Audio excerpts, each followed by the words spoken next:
Hello, my name is Joe Aguirre. I'm the president of Clovercrest Media Group. And here at CMG, we have a wide variety of podcasts, including sports shows like Keys to the City, The Roll Call, Throwing Jabs, All Four Downs, and Jawing About the G-Men.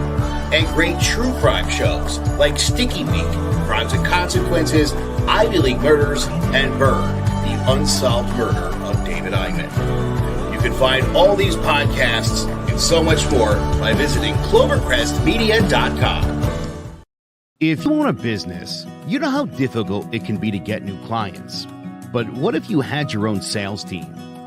B&I Somerset invites you to join us on Thursday, September 23rd to learn about how B&I Somerset provides a positive, supportive, and structured environment for the development and exchange of quality business referrals. Struggling to find more paying clients or want to take your business to the next level? Our group of business owners have passed hundreds of thousands of dollars worth of business to one another. Want to know how we did it? On Thursday, September 23rd at 8 a.m., we're hosting an event on Zoom where we show you exactly how B&I Somerset generated client after client for one another and how you could begin to apply the same simple steps to your business too. The reality is, it's not who you know, it's who knows you. B&I Somerset is incredible for building your personal brand and ensuring you are known. Join Somerset B&I's Visitor Day on Thursday, September 23rd at 8 a.m. via Zoom. All are welcome. For more info, visit bniwne.com/CT-Northern-Somerset-BNI. Businesses thrive by changing when the world changes, and the world is changing. B&I Somerset can make sure you don't get left behind. It's been a pretty wet summer in Connecticut, and that means more mosquitoes than ever. If you didn't have your home service for mosquito control and find you're spending most of your time outside flooding those little pests, you are in luck. Mosquito Shield of Central Connecticut provides the best value in mosquito control services because of how they treat your yard using the Mosquito Shield tailored treatment system. They don't use a fixed schedule or an identical product, one-size-fits-all service program because you can't control mosquitoes on a set number of sprays or visits. Unlike the competition, Mosquito Shield of Central Connecticut will service you for the season, whatever it takes to provide superior results. This promise has awarded them an industry-leading consumer retention rating of 90%. Visit MosquitoShieldCT.com to schedule an appointment with Wade DeCesare and enjoy the rest of your summer mosquito-free.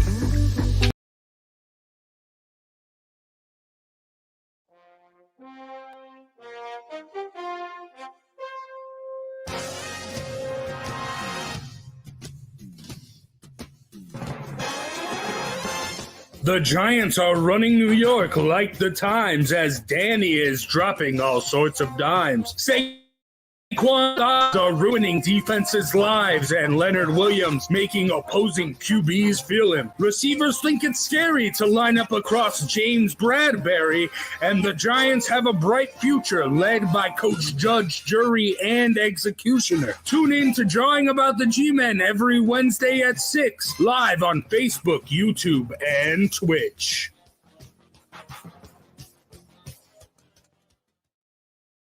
Let's say goodbye to all your worries about tax planning, investment troubles, and any confusion when it comes to managing your finances and money. Here at Rocky Hill Accountants, our team has a combined 35 years of experience and will help you do it right. We're dedicated to your needs and will deliver on a result that is professional and trustworthy. Our firm is large enough to offer a full range of professional services, but small enough to give you the individual attention that you deserve. Our business portfolio includes thousands of prepared tax returns for individuals, families, partnerships, businesses, and more. The team at Rocky Hill Accountants are also thoroughly trained in tax laws and procedures. We have the ability to represent taxpayers before the IRS when they arrive at collections, audits, and appeals. This allows us to offer our accuracy and audit guarantee to tax clients. Please visit our website at rockyhillaccountants.com or give us a call at 860-257-4238 to schedule an appointment.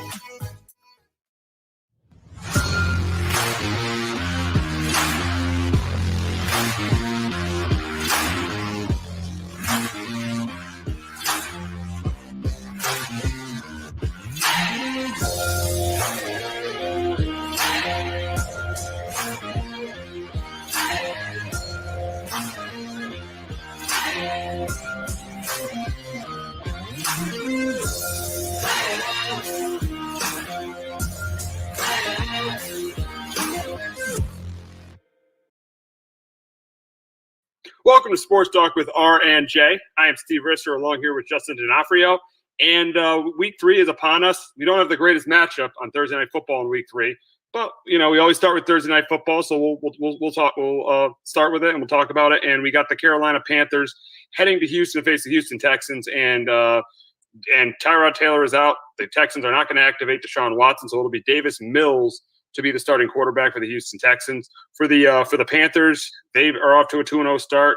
Obviously, opening day, they beat the Jets, had sacked Zach Wilson 6 times, and then last week we were totally impressive, beating the New Orleans Saints 26-7. So their defense has played really well. Sam Darnold's played well. I think it's going to be more of the same this on Thursday night in Houston. I think that Sam Darnold's going to play well. I think the Panthers defense is going to do a really good job with Davis Mills. And I think the Panthers win this game, and I think they win it by a couple scores. That's why I got the Panthers going to 3-0, and I got them beating the Texans 27-10. But Justin, here's the question: you probably watched Davis Mills in college. What should you saw when and obviously he played a little bit against Cleveland in the second half on Sunday. What should we expect from Davis Mills tomorrow night what should we expect from Davis Mills tomorrow night? What should be expected for Davis Mills in this game is he's a guy that's still really developing, and I felt like he should have taken another year at Stanford last year, or this year he should have stayed. He's a guy that only had 11 career starts in college, so he's very young. He's one of the top quarterbacks coming out of the class in 2017. So, he's got the talent. He's a big pocket passer type guy, not very mobile. Again, with a very bad Houston Texas line and the way the Panthers may be able to get after quarterbacks, I think he could struggle. He's not very good at looking off the safeties. He's got good mechanics. He's got upside, and I think one day he could be a starter for a team, regularly. But I just don't think he's there yet. I think he's going to struggle with a very young team around him, and a good Panthers defense that we're seeing has really improved. So he's a guy that got upside, but I just don't think he'd be able to do a lot tomorrow against the Carolina Panthers, and I have the Panthers winning 24-10. Yeah, it just seems like this is going to be, and we never know. It's Thursday Night Football. It's kind of you expect the unexpected. Week 1, we thought the Bucs would blow out the Cowboys. That was a great game. Last week, who would have expected it to be 30-29? That Washington Giants game. I thought it was going to be a really low-scoring game. It turned out to be as a Giants fan, it was a brutal loss, but that turned out to be a high-scoring game. So expect the unexpected on Thursday Night Football, and it wouldn't completely shock me, seeing the trend of these Thursday night games, that Davis Mills would have a huge game and maybe he'd pull out an upset win for the Texans. So we'll see what happens. But in my opinion, I think the Panthers win this game by a couple scores. Yeah, absolutely. I agree. I get Panthers win by a couple scores, especially too Thursday night, the wildness. Short weekend, Carolina. That traveling to Houston's not the easiest flight in the world. On a short week either. So. Long travel too. So yeah, you could see it. Texans upset. Yeah, Thursday Night Football is always a weird night. Absolutely. It sure is. But we'll get to the local games, and we'll start with your Patriots as the 1-1 New Orleans Saints travel up to Foxborough to face the 1-1 the 1-1 New England Patriots. And the big question is who are the New Orleans Saints? Are they the team that beat the Packers 38-3 in Week 1? Or are they the team that lost to the Panthers 26-7 in Week 2? I feel like their performance in New England will kind of something kind of in the middle of that. I think this is going to be a really, really close competitive game, but I think the difference is going to be Alvin Kamara. I feel like the Saints are going to be able to stop New England's run game and force Mac Jones to be one-dimensional. I think both defense will force a turnover or two. But I think the biggest difference in this game is going to be Alvin Kamara. I think the Patriots are going to have trouble covering him in the pass game, and I think he's going to get enough rushing yards. And that's why I got the New Orleans Saints going up to New England and pulling an upset. I got the Saints beating the Patriots 23-20. But Justin, can Mac Jones manage the game, and can the Patriots defense force turnovers from Jameis Winston, just like they did from Zach Wilson last week, for them to get their second straight win? I think they can. I got the Patriots taking down the Saints 23-17. Mac Jones right now leading all rookie quarterbacks, completing like over 74% of his passes. Now, again, they really haven't taken too many shots of them so far.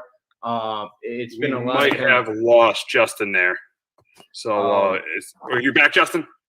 Yeah. You back? Yeah, back. Gotcha. So yeah, with Mac, he's been completing 74% of passes. Nothing, they haven't taken too many deep shots with him yet. Hopefully at some point they'll do it. But I think he does enough to manage this game. I think the running game, gets enough done with Damian Harris, James White. I like that they're involving JJ. I like that they brought in JJ Taylor back too to the active roster last week. So I think they knew enough in the run game. It's just not a big kind of, they don't have that big playmaker on the offensive side of the ball at the wide receiver position. But on the defensive side, I think they will force James to make some turnovers like he did last week. Outside of Kamara, the Saints don't have much right now to weapons wise. So if the Patriots can kind of key on Kamara and keep him in check, I really feel good about the Patriots' chances here at home this week, 23-0. And I had the Patriots win the game. Yeah, I think this is going to be a really close competitive game, but I know the Patriots are going to game plan to stop Kamara, but I just feel like Kamara is he's going to clearly be the best player on the field for both teams. And I just think he's going to have a huge game. I think he's going to have a huge game. You saw last week with the Patriots. Yes, they only gave up 6 points, but a big reason for that was Zach Wilson threw 4 interceptions. They gave up over 100 yards on the ground. I feel like this Patriots defense, yes, their front seven is improved, but I don't think their front seven's great. And I think that Kamara is going to exploit that, and I think Sean Payton's going to exploit that. And on the defensive side of the ball, I just don't feel like that the Patriots are really going to find a running game against the Saints defense.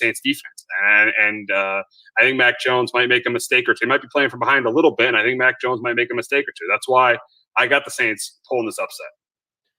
Yeah, I could see it. I could see them finally falling behind. Mac Jones trailing. They have to make a big play in the passing game, which we haven't seen yet. So, I could see the offense kind of struggling a bit. I think for the Pats, my big thing is they could get the lead this week early and kind of be able to manage, kind of keep that Saints offense off the field like Carolina really did last week, did a really good job of. They weren't trying to do much at all. But, on the defensive side, I didn't like the way the front seven really – there was a couple – on one of the interceptions, I think when you overthrew Davis, there was nobody around. I don't really blame Wilson there. There was, 4 guys coming at him. I thought the front seven, the running game should have been a bit better. I think they'll play better this week. They have to, or Kamara is going to be able to have a big day against them. I think they do play a little bit. I do think they play better than that this week, and I think they find a way to pull this thing out. 2 0-2 teams at MetLife Stadium this week as the Falcons travel up to face the Giants. And this is the day Eli Manning goes into the Ring of Honor, so it's going to be an emotional day at MetLife Stadium. And for the game, I think this is a close competitive game. I think that both quarterbacks play well. I think Daniel Jones continues to play really well. I feel like this will be Saquon Barkley's best game because he's had the 10 days off. He'll have his best game in the run game. I feel like I know there's issues, but there's some issues with Kenny Golladay, but I feel like Kenny Golladay gets more involved this game. I feel like Sterling Shepard continues to do his thing. And even Matt Ryan, I think he has a good game because this Giants defense. I think this Giants defense, they've had trouble getting a pass rush. I feel like that Matt Ryan has a big game. But at the end of the day, I'm going to go with the Giants at home. And I got the Giants getting their first win over the Falcons, 27-24. But Justin, can Matt Ryan play mistake-free, and can Grady Jarrett get enough pressure on Daniel Jones for the Falcons to get their first win? I do think the Giants get their first win of the year, 27-21 at home. For the Giants, the pass rush hasn't been great so far. The Falcons' offensive line has not been great either. So I think the Giants are going to be able to generate some pressure and force Matt Ryan into some mistakes. You saw that in the fourth quarter last week. The 2 pick sixes late. Tampa Bay got pressure on them and were able to get a couple interceptions off of them. I think the Giants are going to be able to do that. I think Ryan will make some mistakes. Daniel Jones will be able to feed off that with some good field position. Giants are going to take advantage. On the Giants side, on the offensive line, I think they are going to do a pretty good job keeping Grady Jarrett in check. They've done it. Their offensive line has played pretty well these first 2 weeks, and it's been very surprising after what you saw week 4 or week 3 of the preseason against the Patriots. I think they keep him in check. I think Daniel Jones is going to have time to be able to make plays, spread the ball around like they did last week against Washington. They kept that Washington front pass rush in check. And we got a comment from Hector. Giants need to establish some kind of a run game. Daniel Jones is a quarterback. not a running back. And I agree there. Yeah, they need to get Saquon Barkley going in the run game this way. That'll set up Jones and play action. And I feel like the Giants could very easily put up over 30 points if that's the case. And yes, to Hector's point, Jones is a quarterback, not a running back. But I don't mind, like, a couple times a game where they use him on the zone read, on the read option or the zone read. I don't mind them using him on the read option. I don't mind, because that's something that Daniel Jones does well. I don't want him doing it all the time, but I don't mind them, using him that way. I don't mind using him using him with the read option. I don't mind that. But still, yes, we definitely want to establish a running game with Saquon Barkley so that I can set up play action for Daniel Jones. And then maybe we could run Jones, a couple times instead of running him a bunch of times, which could risk him getting hurt. Yeah, absolutely. I wish the Giants did more. I wish Garrett did more of this read zone option with Daniel Jones, because he's good at it. And I think it would open a lot of things up. And and again, in that kind of situation too, it could open up things for Barkley if the D end or linebackers kind of keying on Daniel Jones, and Barkley's kind of got a hole there. So yeah, I wish the Giants did do a little bit more of that as well. So, but yeah, I think in this game, the Giants do enough. I think, they're going to be able to throw the ball against this weak Falcons defense, and they do enough to get the first win of the year. Yeah, I mean, this is a win the Giants definitely need to get, because if you look at the upcoming schedule for the Giants, they got in New Orleans week 4. That's the Saints coming home after what happened last month. That's the Saints' first home game after what happened last month. Yes, it won't be obviously it won't be even close to the same atmosphere as Katrina, but that's going to be a really, really crazy atmosphere in New Orleans that day. Then they go to Dallas. That's going to be a tough game. Then they host the Rams and the Panthers, who are undefeated, and then after that, they got to go to Kansas City. So they got a brutal, brutal schedule after this game. That's why if the Giants want to do anything this year, they need to win this football game. Yeah, absolutely. Or excuse me, if they don't, again, you could be staring at 0-6, and again, that's just a horrible sign again, where we thought, we're going to see improvement. The Giants were going to be fighting for a playoff spot. So yeah, this is a must-win week for them. Because that's a tough couple of games coming up, and none of those games are going to be easy. And if you can't beat the Falcons at home, then you got major problems. If they can't win this game, I don't see them winning their next few games either. No. And yeah, I mean, the thing is if they lose this game, they very easily could get off to another 1-7 start. And this would be start 1-7 this year, this would be their third 1-7 start in the last 4 years. And that's just unacceptable. That just cannot happen. That's good. People are going to lose their jobs if that happens. That's why this game is so crucial. You got your guy going to the Ring of Honor. You got to play a crisp, clean game, and you got to win this game against a team that I feel like you're better than. Oh, absolutely. The Giants are the better team in this game. Yeah, you got Eli. It's going to be an emotional day. He's going to be there. Yeah, you got to pull out that game for him. Again, starting 1-7 for 3 out of the last 4 years. Again, trying to get that culture in Joe Judge, and I've liked him up to last week. I thought he's been pretty good so far. Ending last week was not great, but again, there's a ton of pressure on this whole organization and this whole team on Sunday if they cannot. Going into this game, it's a must-win game, and a team that you're definitely better than. You got to beat at home. Absolute must-win, and if they start 1-7 this year, all 3 of those years, Dave Gettleman was the general manager. So we all know another bad start, and Gettleman has got to go. Absolutely, every time. I know he was the assistant GM here for a few years, and they had success. So. But yeah, it would have to be time to go. It just, because progress, and by year 3 or 4 under them, you got to be able to improve by now. And I think they have. We haven't totally seen it yet come together in the win column, and obviously that's the most important thing in the NFL and all sports. So yeah, I think he would be 100% have to let go. They would have to let him go if this falls another 1-7 season. Absolutely. But we got an AFC West matchup in Kansas City as the 1-1 the 1-1 Chargers head to Kansas City to face the 1-1 Chiefs. And I think this is going to be a fun, high-scoring game. I think Mahomes is going to have a big game. I think Justin Herbert's going to have a big game. But at the end of the day, I feel like, Mahomes will be the quarterback that makes less mistakes, and I think that'll be the difference. Because remember last week, if Justin Herbert doesn't throw those 2 interceptions, the Chargers probably win. Those picks in the red zone have definitely been an Achilles heel. Justin Herbert is talented, huge arm. He's mobile. He's got the size. He's got everything to be. He's got all the tools to be an elite quarterback. The problem is the interceptions and the interceptions in the red zone. And that interception in the red zone last week cost the Chargers that game. And I feel like he's gonna play really well, but he's gonna make that big mistake that Mahomes won't make. And I think that's gonna be the difference in this game. And that's why I got the Chiefs going to 2-1, and I got them beating the Chargers 34-27. But Justin, can Herbert outdo Mahomes for the Chargers to pull an upset? I think it's possible, but I do have the Chiefs holding on 31-28 in this game. The Chiefs defense, I think, has gotten worse. Chris Jones really has not been an impact at all so far through. I don't like them moving him outside. They should have kept him in the middle. Should have kept him in the middle. You have a team that plays a lot of man coverage. You can blitz. They should have kept him in the middle. That's where he was good. That's where he was a beast. I don't like him at defensive end either. Yeah, absolutely. Because they've been getting torched up the middle so far.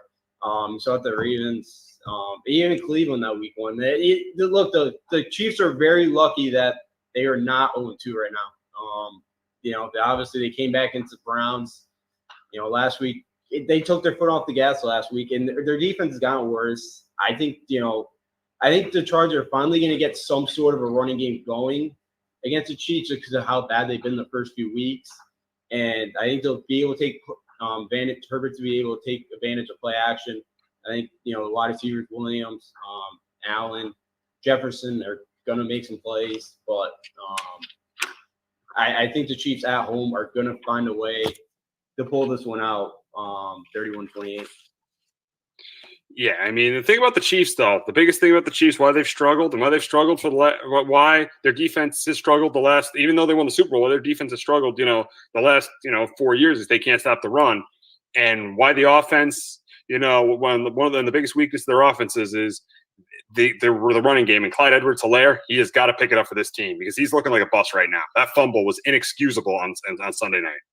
Yeah, absolutely. That was his first fumble in 3 years because he did not fumble his final year at LSU. He didn't fumble at all last year. So, yeah, again, right now, he fits this offense so well because he can catch, he's a great pass catcher. I know running-wise, there was so work to be done, and I felt like, too, with all the adjustments that they made with the offensive line, that was going to help him a lot. But, yeah, so far, it just has not been a great year for him.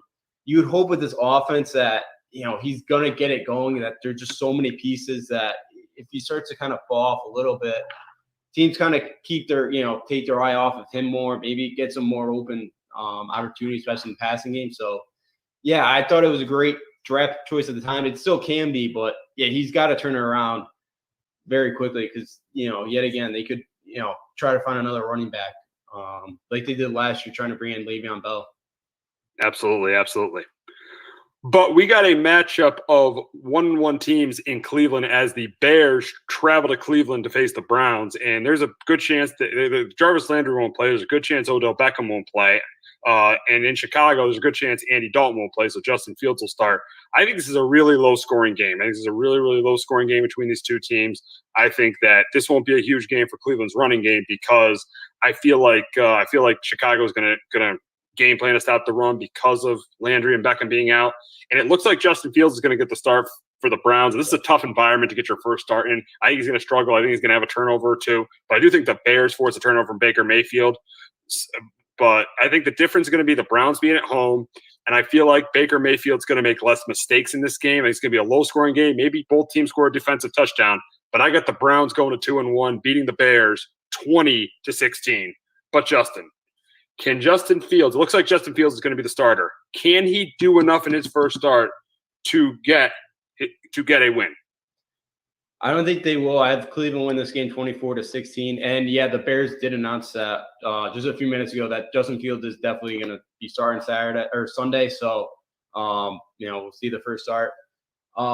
for Justin Fields, I think in this game, they don't have a ton of, again, the Bears, Allen Robinson, David Montgomery had a nice game on the ground last week. If they can get the running game going, I just think they're going to fall behind early.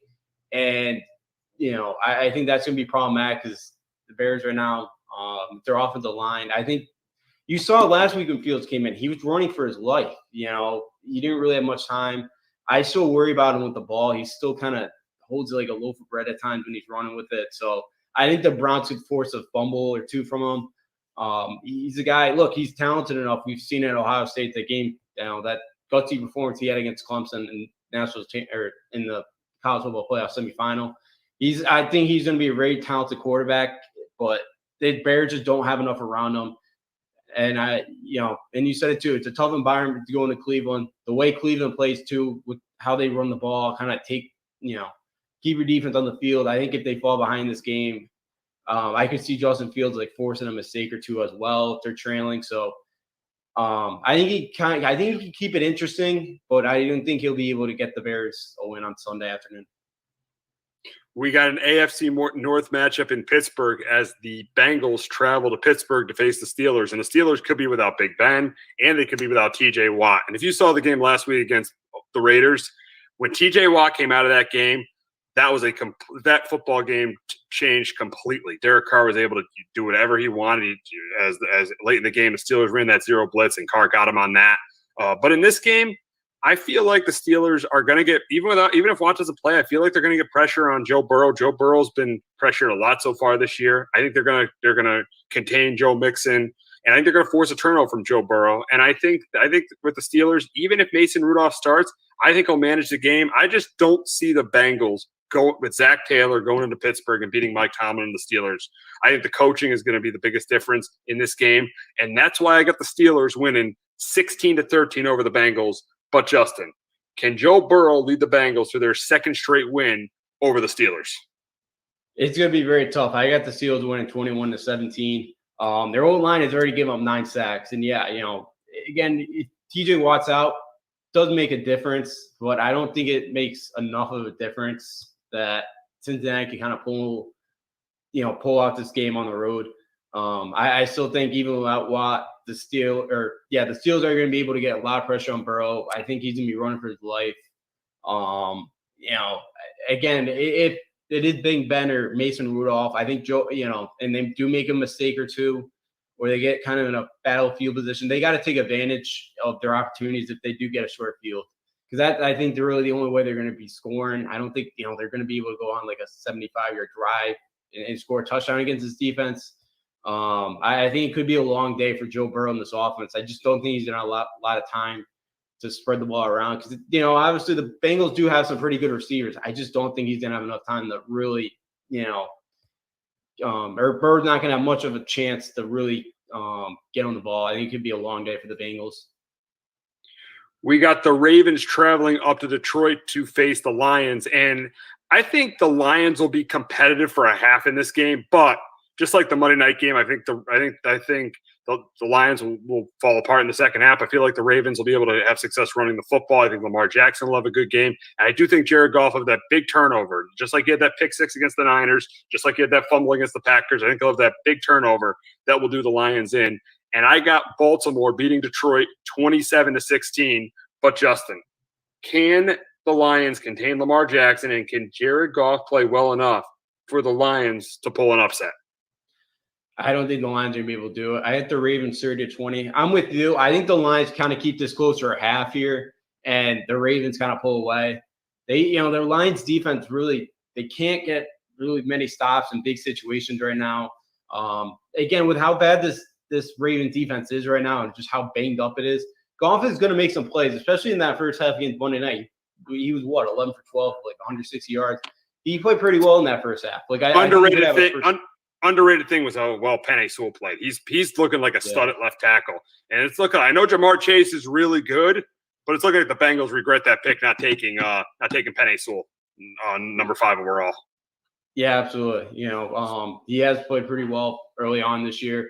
Yeah, the Bengals should have gone after him. Because again, like I think Sunday they're going to definitely be regretting that because they're going to be very nervous watching Joe Burrow probably get hit about 7-8 times on Sunday afternoon. So yeah, I think they could be the Bengals definitely could be regretting that choice, especially this weekend. But yeah, I think Goff does enough in the first half. I just see in the second half the Ravens kind of find a way. Lamar Jackson, that offense kind of just time of possession keeps the ball out of Detroit's hands, and they just cannot. They won't be able to make any stops the line. So I have the Ravens winning this one 30-20. Just not enough defense for the Lions, and offense will keep it closer a bit, but just they're not going to be able to stop Lamar Jackson, that offense.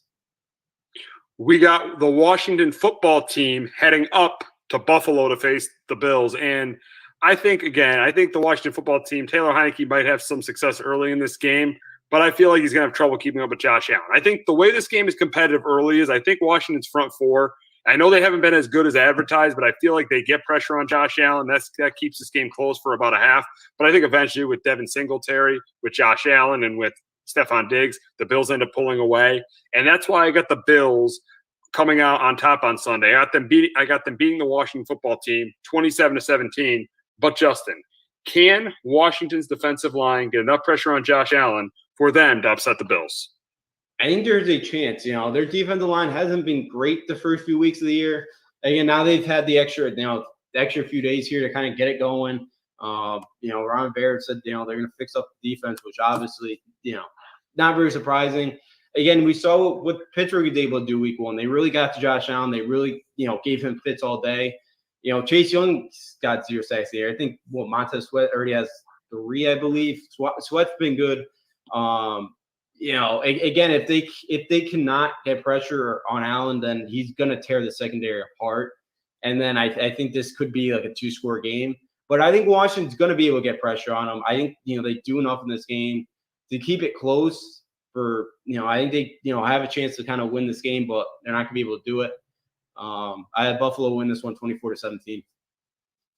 Got an AFC South matchup in Nashville as the Colts travel down to Nashville to face the Tennessee Titans. And I think in this game, I think that there's a good chance Carson Wentz won't play, so Jacob Eason will be the starter. I feel like the Colts defense will key in on Derrick Henry and be competitive for a little bit, but eventually I think that the Titans will pull away in this game with the weapons they have on offense. And I do think they force a turnover from Jacob Eason as well. That's why I got the Titans going to 2-1, and I got them beating the Colts 27-13. But Justin, can the Colts do enough to pull off an upset win if Carson Wentz can't play? I don't see it happening. I got the Titans win this one 27-17. I just think, for the Colts too, this is their third straight week. They're going up against a really good offense. And again, I think could be wearing on, especially this early in the year. And obviously you have one of the best running backs in the game at Derrick Henry. I think he's going to be able to run all over the Colts defense. Especially if the Colts do get behind by a score or two. I just don't see Jacob Eason being able to lead it back. You saw that first pass on Sunday when he came in. It was a horrible interception. Again, he's another guy I think, can be a regular NFL starting quarterback, but he ain't ready yet. I think, they'll make some plays against the Colts or the Titans defense, but I don't see the Colts defense shutting down Derrick Henry in this offense. I think I could see like Julio Jones, A.J. Brown making a big touchdown or a big play touchdown. So I got the Titans win this one by 10. We have an interconference matchup in Jacksonville as the 2-0 Cardinals travel down to Jacksonville to face the 0-2 Jaguars. And this should be the most lopsided game of the weekend. I think Kyler Murray, the Cardinals run game, and DeAndre Hopkins and Rondale Moore was a really good pickup. I really like the pickup of them getting Rondale Moore. He had a big game last Sunday. I think the Cardinals win this game easily. The Jaguars are just a total mess with Urban Meyer. And I'm assuming you agree with me, Justin, that you got the Cardinals winning. Yeah, the Cardinals winning. I could see this game being closer a little bit, but you still got faith in Urban Meyer. I feel like he's kind of listening to the locker room. It's more of I just don't trust Arizona still with Cliff. I could see Cliff kind of keeping this thing interesting for a bit. That's a good point because last week that game was probably closer than it should have been. Yeah, it was. So I think they'll keep Jacksonville hanging around for a bit, but. Yeah, I think Arizona in the end. I got Arizona win this thing 35-20. I think they blow them out in the second half. Kyle Murray should torch his defense. Yeah, Rondell Moore. Again, what he can do if he stays healthy, man, with that Cardinals defense or that Cardinals offense could be pretty special. Yeah. I really think because they really haven't had a solid number two. Everybody thought, Christian Kirk. I feel like Christian Kirk is overrated. AJ Green, you knew he was. I felt like he was dumb when the Cardinals signed him, and he's proven that the first 2 weeks. But I really like the addition of Rondell Moore. You get Rondell Moore, you obviously get the best receiver in football in DeAndre Hopkins. You get that run game by committee with James Conner and Chase Edmonds, and their defense didn't play great last week, but I feel like their defense is better this year too. Yes, the Cardinals could definitely, if Rondell Moore steps up, this team could definitely be a Super Bowl contender.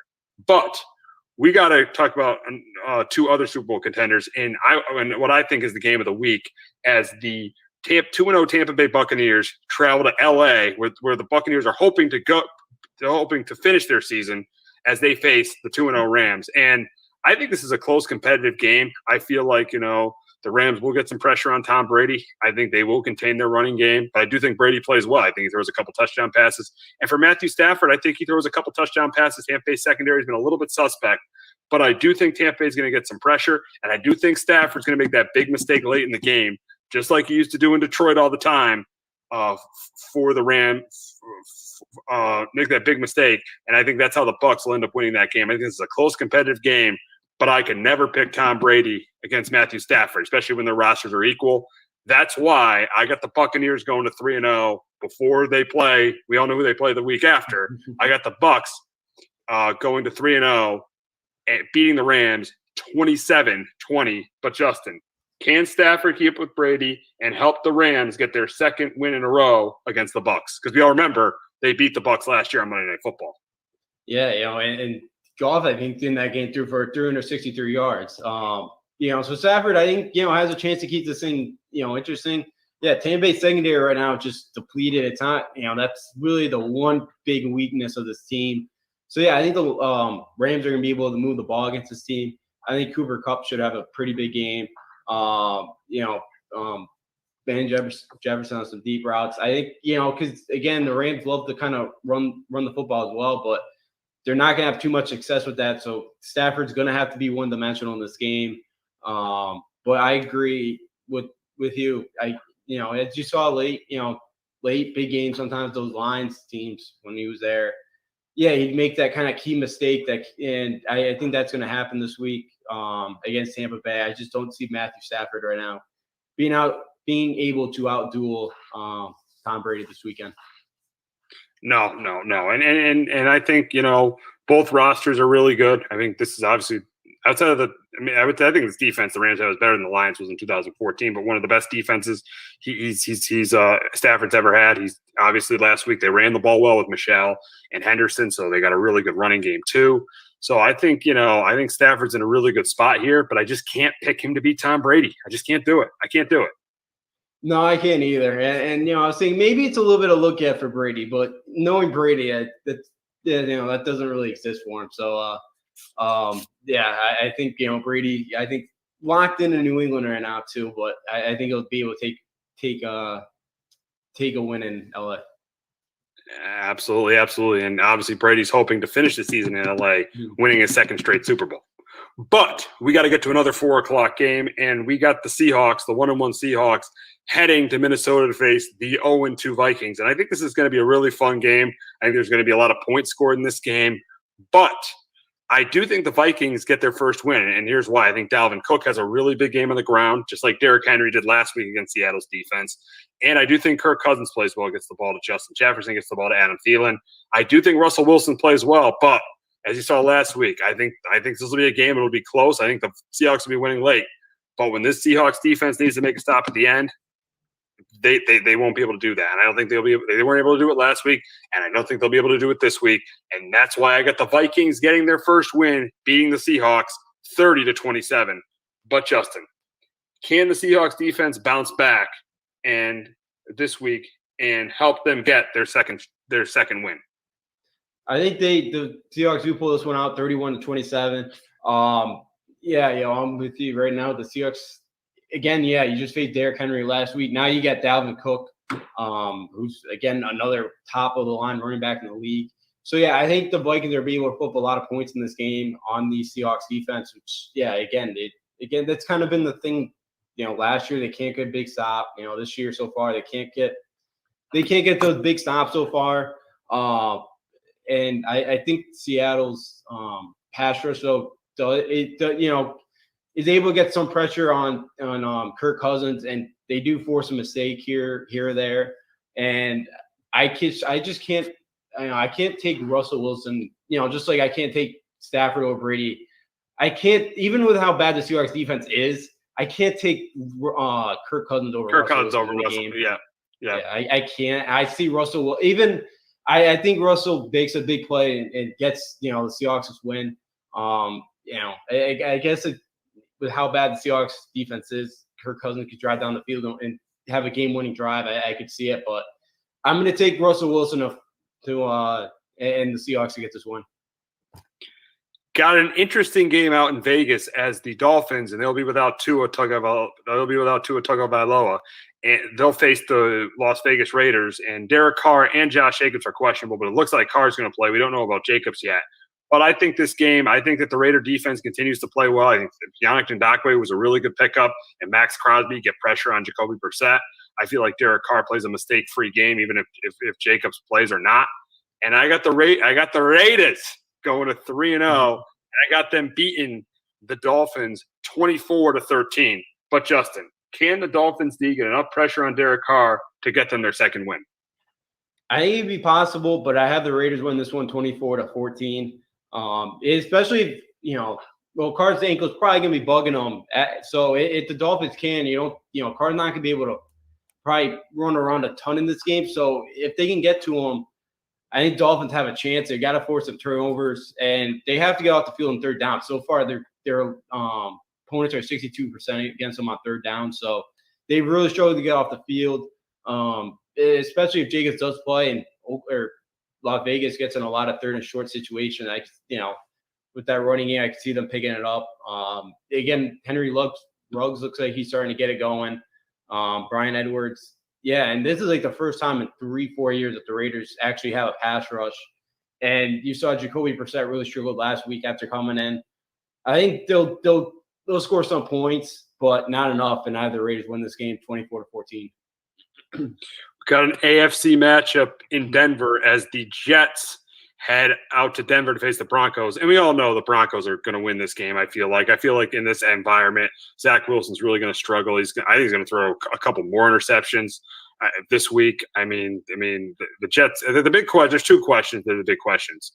When is Von Miller and Bradley Chubb going to play together again? Because it just doesn't seem like they are ever able to play together. It just seems like it seems like 2018 was the only year they pretty much played together, because 2019 Bradley Chubb got hurt. Last year Von Miller got hurt. This year Bradley Chubb gets hurt. So it seems like the two never really play together when they haven't really played that much together. And for the Jets and the coaching staff, can we please just put Zach Wilson in the position to succeed?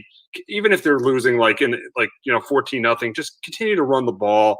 Run the offense. Don't have Wilson throwing the ball down the field, because last week that was just a total disaster. Mike LaFleur and Robert Saleh just need to you cannot ruin this kid's confidence. This kid's got a ton of talent. You can't ruin his confidence. Your organization already made a mistake by having Mike White be the backup quarterback, so that forced Zach Wilson forced Zach Wilson right into it. No matter how poorly he played in the preseason, or even if he wasn't ready, he was going to be the starter because you have no backup. And now you got him going into Denver with them being 2-0.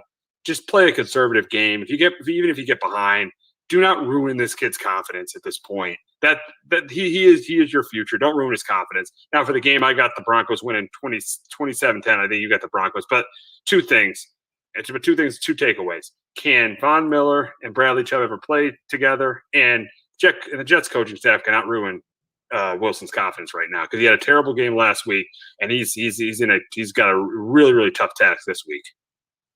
Yeah, so first I'll start with Denver. I have Denver 24-10. They should be able to take care of business with this defense. I think, yes, they're going to force Wilson to make couple more mistakes in this game, and Teddy Bridgewater will capitalize on the score. Yeah, it's unfortunate that we never see Bradley and Chubb go play together. That would be such a great pass rush for those two on the field. They haven't played at all. I know they're hoping at some point Chubb will get back this year. Again, maybe the way they're kind of looking, maybe they could, be fighting a wild card. He comes back late in the year. But, yeah, it's unfortunate that we don't get to see those two play a ton together. For the Jets, yeah, I thought – we might have lost you. You're back, Justin?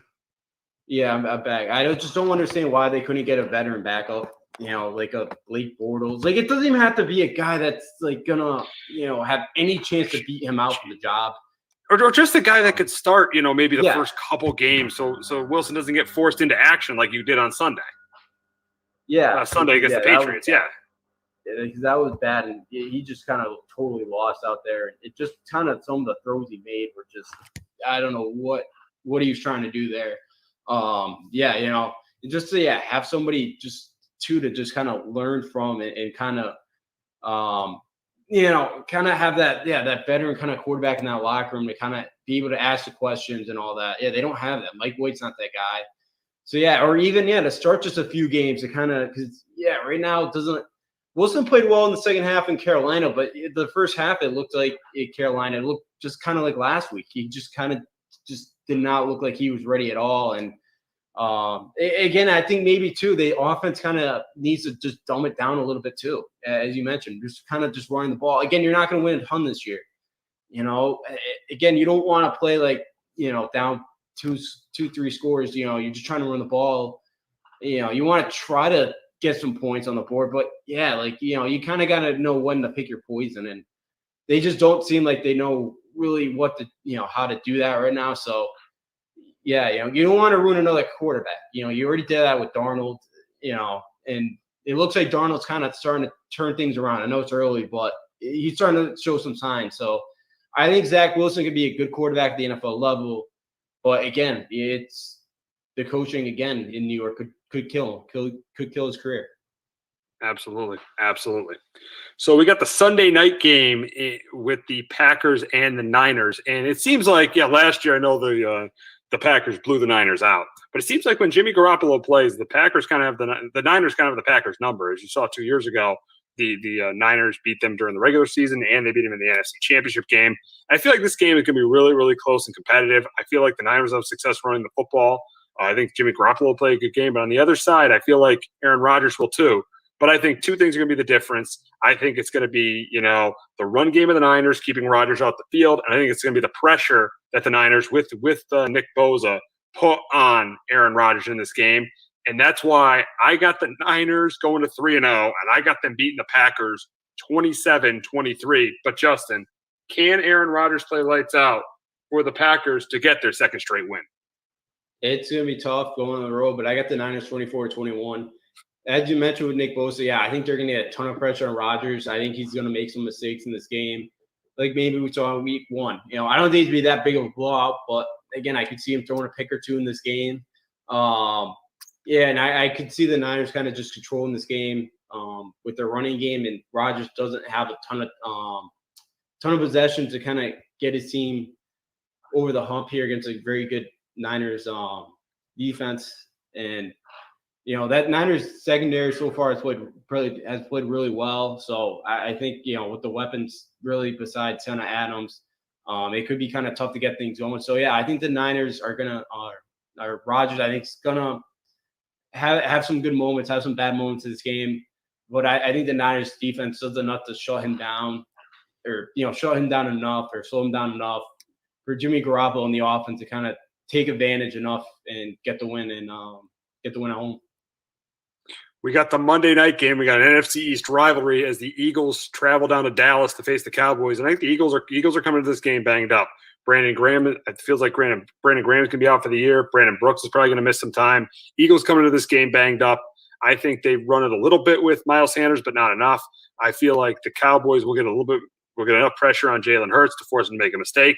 I think the Cowboys offense does a really good job. I think they found their running game last week against the Chargers. This is another team that plays a lot of zone coverage, a lot of too high. They play a lot of too high safeties, so they'll be able to.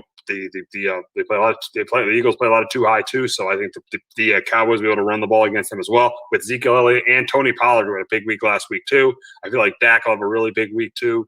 in the air, getting the ball to Amare and getting the ball to CeeDee Lamb. And I got the Cowboys winning this one. I got the Cowboys going into first place and winning this game by double digits. I got the Cowboys 31-20 over the Eagles. But Justin, can Jalen Hurts outplay Dak Prescott and put the Eagles in first place in the NFC East? It did be very difficult. I had Dallas win this game 27-23. I think the Eagles are going to keep it interesting in this game. I think they'll keep it close. I think Jalen Hurts is going to make some plays. I think they again, for the Eagles, they got to kind of finish their drives. I don't know. They got to be able to finish drives, get touchdowns on the board, not like last week. First and goal at the 1, and they turn the ball over on down. So, if they do something like that again, they don't really have a chance. You can't really give Dallas extra possession in this game. Hurts can't turn it over in this game as well. And I think too, Philly's got to slow down Micah Parsons. I love how they put him at defensive end. I thought that he had a really good game and had a really key play on Sunday when he got pressure on Justin Herbert. They called that a sack, and that forced a field goal. Really good move to move him to defensive end. He's going to be there for a while, I feel like. Oh yeah. You can't take him out. Because in the NFL, you're much more impactful at defensive end than you are at middle linebacker. Yeah, absolutely. Because with his speed, the 4.39 he ran. With his quickness, I think it's great that Dallas can use that to their advantage of putting him on the end. And he played there in high school too, so he knows the position. It's not like he's smacked them and knew at it. So I thought he made some big key plays in that game. And if the Eagles can't stop him off the edge there, I think it could be a long day if he can get a couple sacks or just even kind of just get in Hurts' face there and just force a couple of turnovers or something like that. So I think Dallas does enough in this game to get the win 27-23. So we're going to go from one Philly team to the other Philly team as we got a player on the Sixers that wants out. But before we talk about that, we got a promo from Clovercrest Media. If you own a business, you know how difficult it can be to get new clients. If you own a business, you know how difficult it can be to get new clients. But what if you had your own sales team?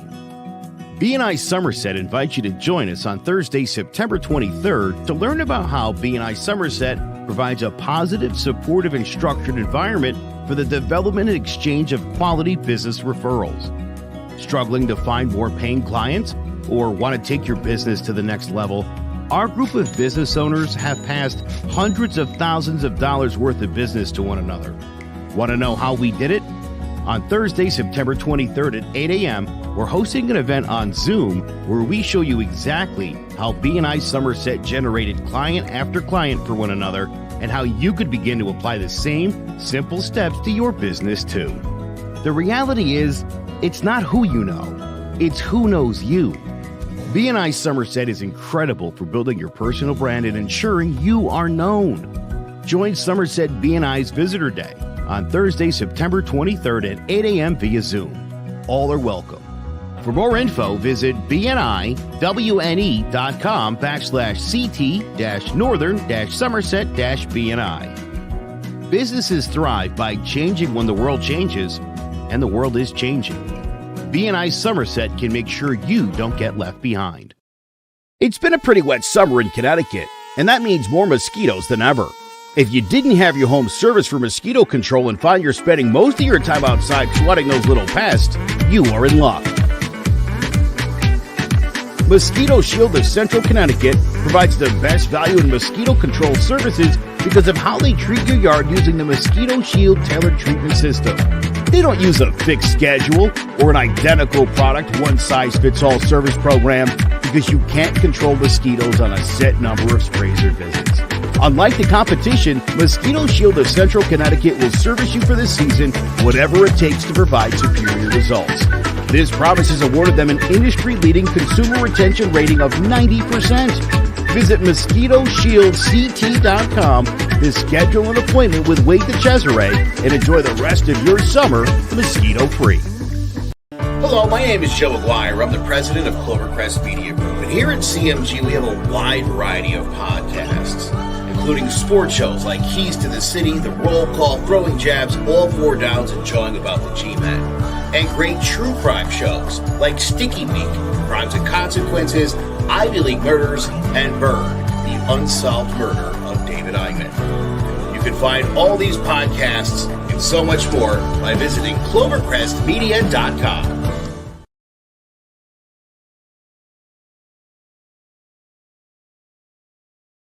If you own a business, you know how difficult it can be to get new clients.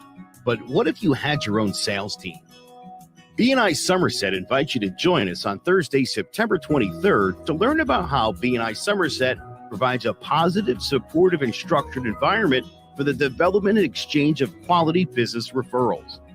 Struggling to find more paying clients or want to take your business to the next level? Our group of business owners have passed hundreds of thousands of dollars worth of business to one another. Want to know how we did it? On Thursday, September 23rd at 8 a.m., we're hosting an event on Zoom where we show you exactly how B&I Somerset generated client after client for one another and how you could begin to apply the same simple steps to your business too. The reality is, it's not who you know, it's who knows you. B&I Somerset is incredible for building your personal brand and ensuring you are known. Join Somerset B&I's Visitor Day on Thursday, September 23rd at 8 a.m. via Zoom. All are welcome. For more info, visit bniwne.com/CT-Northern-Somerset-BNI. Businesses thrive by changing when the world changes, and the world is changing. B&I Somerset can make sure you don't get left behind.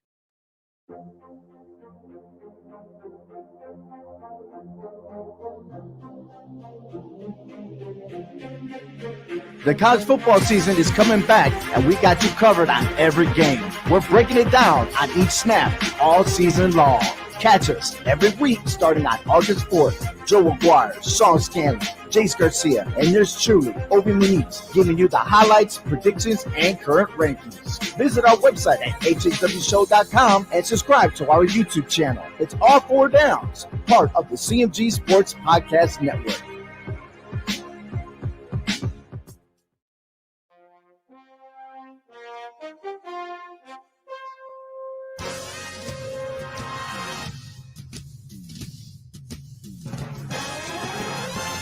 The Giants are running New York like the times as Danny is dropping all sorts of dimes. Saquon's thighs are ruining defenses' lives and Leonard Williams making opposing QBs feel him. Receivers think it's scary to line up across James Bradbury, and the Giants have a bright future led by Coach Judge, Jury, and Executioner. Tune in to Drawing About the G-Men every Wednesday at 6, live on Facebook, YouTube, and Twitch.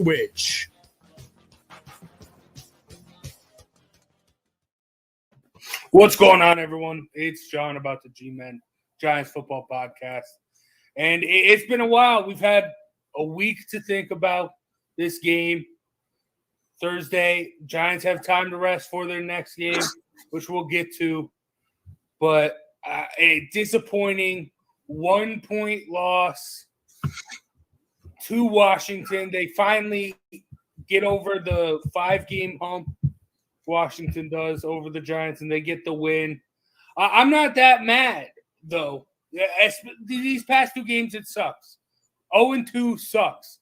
But right now, early, the stuff coming into the season, the Giants, we all question, the O-line, Daniel Jones, that's what's looked the best for the Giants. So I'm going to down the line. It's a long season. It's only week 2. I can only imagine what happens if everything starts clicking, and everything will start clicking. I know the lack of people playing in preseason and the injuries and that stuff, everything will start to make sense. They'll start getting things going. It's still early. I still have a lot of faith in the Giants, and even though they lost, they still look good. That offense did. The defense has been struggling. Joe, what do you think of the game?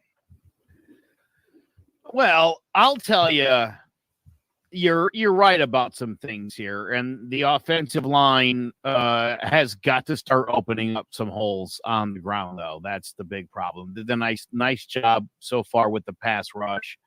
And Daniel Jones has responded in kind. It's been decent.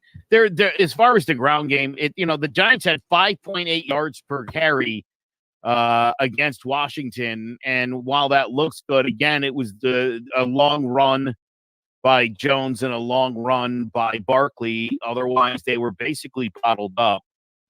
They only had 1 3-and-out. The 11 penalties, a huge problem. Board had the penalty. The Jones, what would have been a touchdown run, they settled for 3 there. Yeah. This team, for all the talk about Joe Judge, disciplinarian guy, and all that, it just hasn't worked out at all, and I don't understand why that is. I don't understand why Dexter Lawrence, whether he was offside or not, just the idea that this team is so sloppy, is so heavily penalized, and I don't know. Just it's really lacking, and it's this is a team that plays to not lose. And I don't like that. I think that sets you up for monumental losses, and that's what's been happening the last couple of years here, and it's frustrating.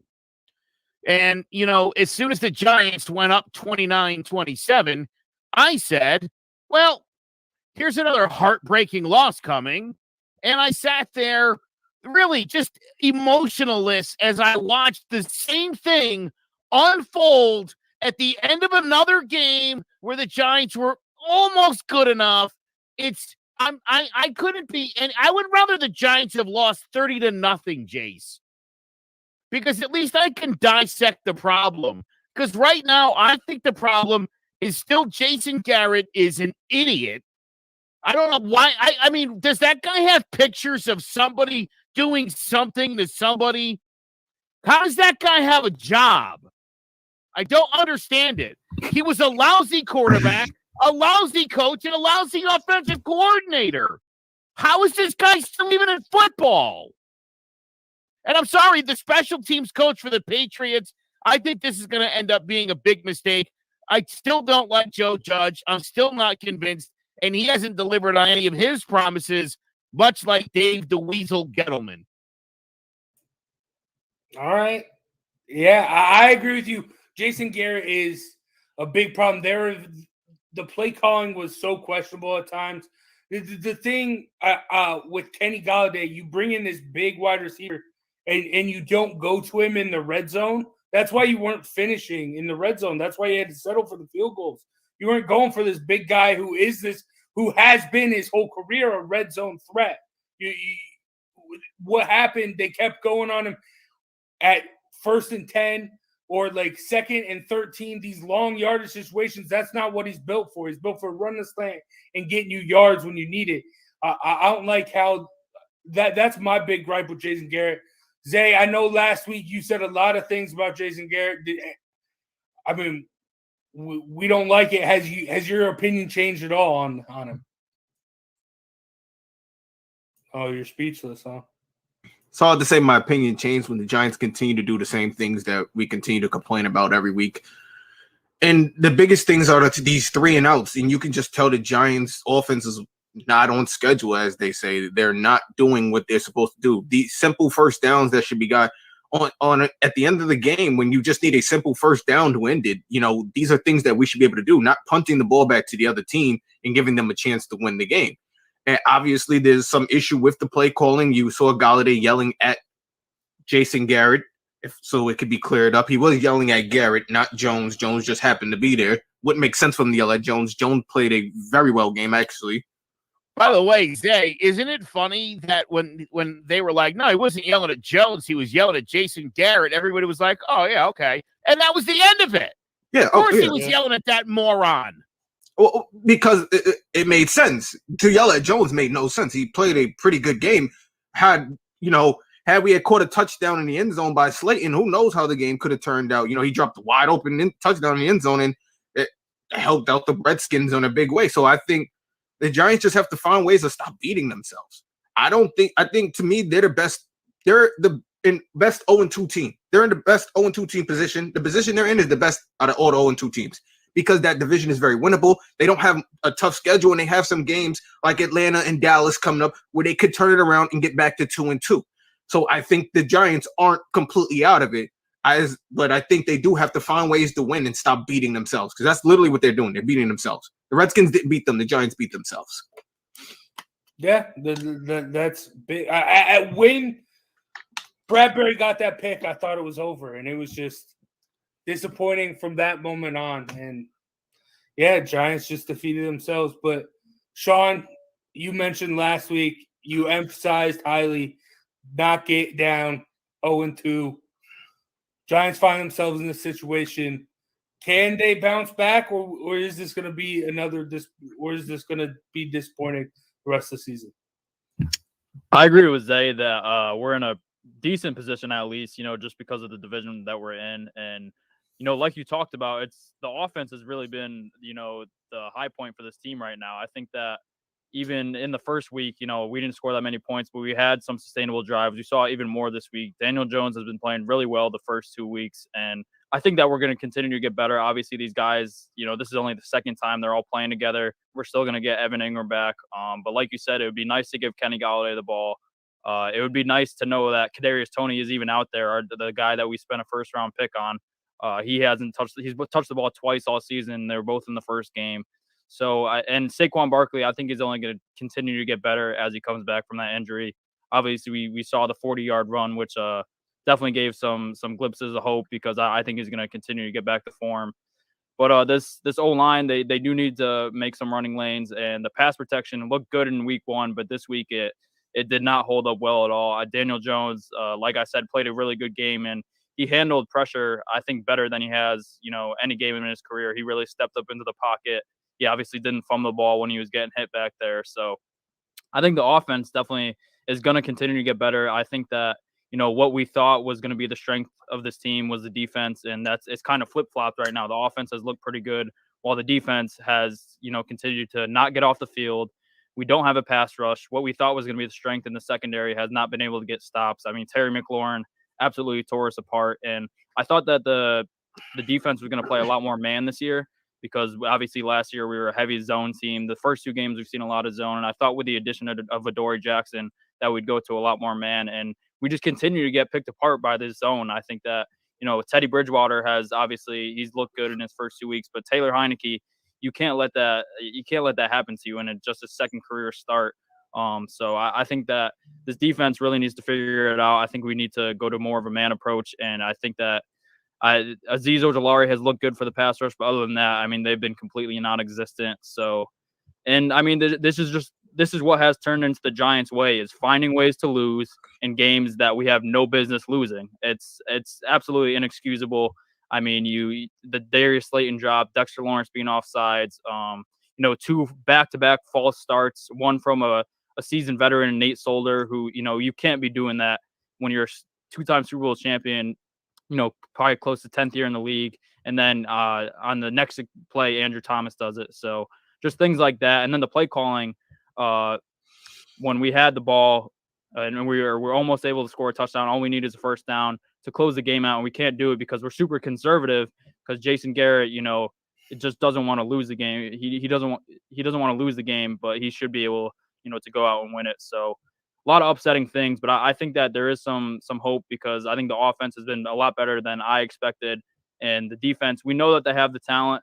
Obviously, we saw it last year. It's just they have to get it together and get it going, because if we fall to 0-3, then it becomes really rough, especially against the Falcons, I think, which is the most winnable game in our schedule. If we can at least get some momentum this week and get a win, then I think we can continue to build on that. But if we lose this week, then I think it's just another hopeless year for the Giants, where we start out 0-3. It's going to continue to go, and we'll probably be 0-8 at some point. So it's a must win this week. On the Kadarius Toney point, I do want to point out one thing. Justin Fields is starting this week. If he lights up the scoreboard, it's going to look bad that we traded away Justin Fields for Kadarius Toney and don't even use him if he turns out to be nothing. Because there are a lot of people who aren't in on Jones. There are a lot of people who felt like we should have went Fields. If he lights it up the rest of the year. Yeah. I think Jones has been the best player in this team so far this year, honestly. aside from that one fumble against Denver, he has done everything right. He's been great passing the ball. He's been our leading rusher. Yeah. He's been really good. Other than Sterling Shepard, I can't think of another player that's really performed for this team at that high of a level. So I get what you're saying, but I think that hopefully Jason Garrett gets his head out of his ass and starts to give the ball to Kadarius Toney. Yeah, I mean, can you really blame him, though? Like, we talked about chemistry and all these guys missing time. Kadarius Toney was one of the most problematic in the offseason. He needs to get things going. And it is going to take time because he has been so problematic. He didn't sign his contract to start off. He tested positive from COVID as soon as training camp was started. Then he was injured throughout training camp. Like, this stuff, him, Galladay, all these key parts missing all that time, I understand why they're not doing so well off the rip. But I do expect it. Eventually, water is going to find its level. And I expect the O-line to struggle more than it has the past two games at times. I expect Daniel Jones to struggle more than he has the past two games at times. But I do also expect the players on the Giants who have not stepped up when they needed to get things going and figure it out, like Galladay, like Toney, like Leonard Williams. Where has he been? He's been non-existent. So no quarterback pressures and no hurries at all so far. Granted, no defense so far this year has been amazing. We've seen we've seen a lot of points being scored against a lot of teams. We've seen teams basically what was it Sunday night's game? It was a 35-33, was it 35-36? I think the final score was something like that.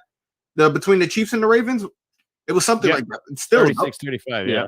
I agree. It's an offensive league, but when you're playing the Broncos and the Washington football team, I think you got to hold them to under 30 points. Yeah, I mean, you do, especially. I mean, Teddy Bridgewater, he's mediocre and he was tearing them apart. Taylor Heineke, like Sean said, second career start, he's tearing them apart. Will Matt Ryan come into MetLife and tear apart the Giants secondary this weekend, Joe? No, he actually won't. The problem there is their offensive line is really bad. I think the Giants actually will have a pretty good game as far as getting pressure on Matt Ryan, which should alleviate some of the problems in the secondary if they can get some pressure. So here's the other thing. I mentioned this earlier. The Giants only had 1 3-and-out against Washington. And I think that's – I mean, they had a lot of 4- and 5-play drives. But, again, to me, getting at least that one first down, it generally gets those drives from being 1:30 to, like, 2:40, 3 minutes. And when you get into that kind of time, your defense has a chance to get a little blow. No, I don't want to make it sound like when Lawrence Taylor was playing, but catch their breath and get back out on the field. I'm telling you, if you look at the 3-and-outs that the offense put up the last couple of years, almost immediately after the 3-and-out, a touchdown happens. So the more they can eliminate 3-and-outs, the better off they're going to be. So yeah, I think the Giants will have a lot more success. Atlanta's defense is awful. Their offensive line is worse than the Giants' offensive line is. So they do have a chance to go out there and listen, they got to score more than 21 points. This can't be like a 21-12 kind of game because the Giants have to unleash Daniel Jones and start using the weapons here. Again, Kenny Galladay, what is he doing? What are we doing with this guy? Throw the ball. Yeah, it's ridiculous. I went through the plays, and it's all at the beginning. It's all at the beginning of the drive. Started off 1st and 10, go to Kenny Galladay. He drops it, and then just they stop going to him. You brought him in. I mean, Slayton, how many touchdowns does this man have to drop for us to keep throwing him the football? It's ridiculous. But, Sean, can the Giants use this as a get-right game and come out victorious. I know you got Danny Dimes. We'll talk about him a little bit later on in the show.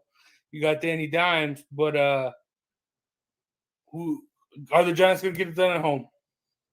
I sure hope so. If they don't, then it's yikes.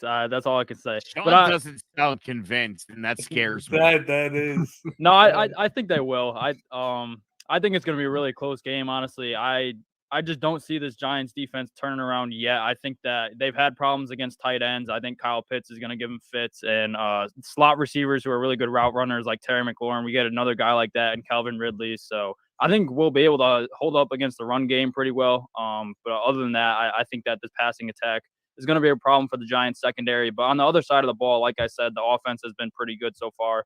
The Falcons defense is one of the worst in the league. So I think that it's going to be a high-scoring game, which I probably wouldn't have expected a couple of weeks ago at the start of the season with this Giants offense. But I think they're starting to really get it clicking. I think it will show out this week, and I think the Giants will win a close game. I think it will be pretty high-scoring, probably around.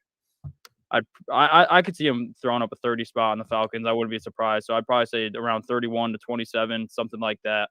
So I think it'll be a high-scoring affair. I think it'll be a grind. I don't think it's going to be easy by any means because, I mean, the Falcons haven't been great, but, you can say the same thing about the Giants, obviously 0-2. So I think it'll be a grinded-out game. I think the Giants will end up pulling it out late, but I wouldn't be surprised if they end up botching it again, just like they have for multiple years now. It's because it's become the Giants' way. It's just been an embarrassing team, but hopefully, and I think they will. I think the Giants will come out with the first W of the year, hopefully many more to come.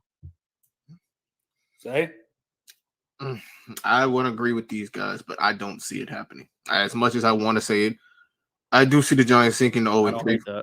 I see the Giants beating themselves with penalties, and I think I see Aaron Rodgers and Kyle Pitts coming in here, and Kyle Pitts having his first big day as a rookie tight end in the league. I think this will be the team he takes advantage of because I think the Giants just don't know how to win these games. I feel like these are like reverse traps, games that they shouldn't win, but they're not a good team, and they still lose it. So I don't see the Giants winning this game unless they can find ways to not beat themselves. I don't see it happening. So I have the Giants losing this game. I'm not going to say it's going to be a blowout, but I don't see the Giants winning the game. Damn. All right.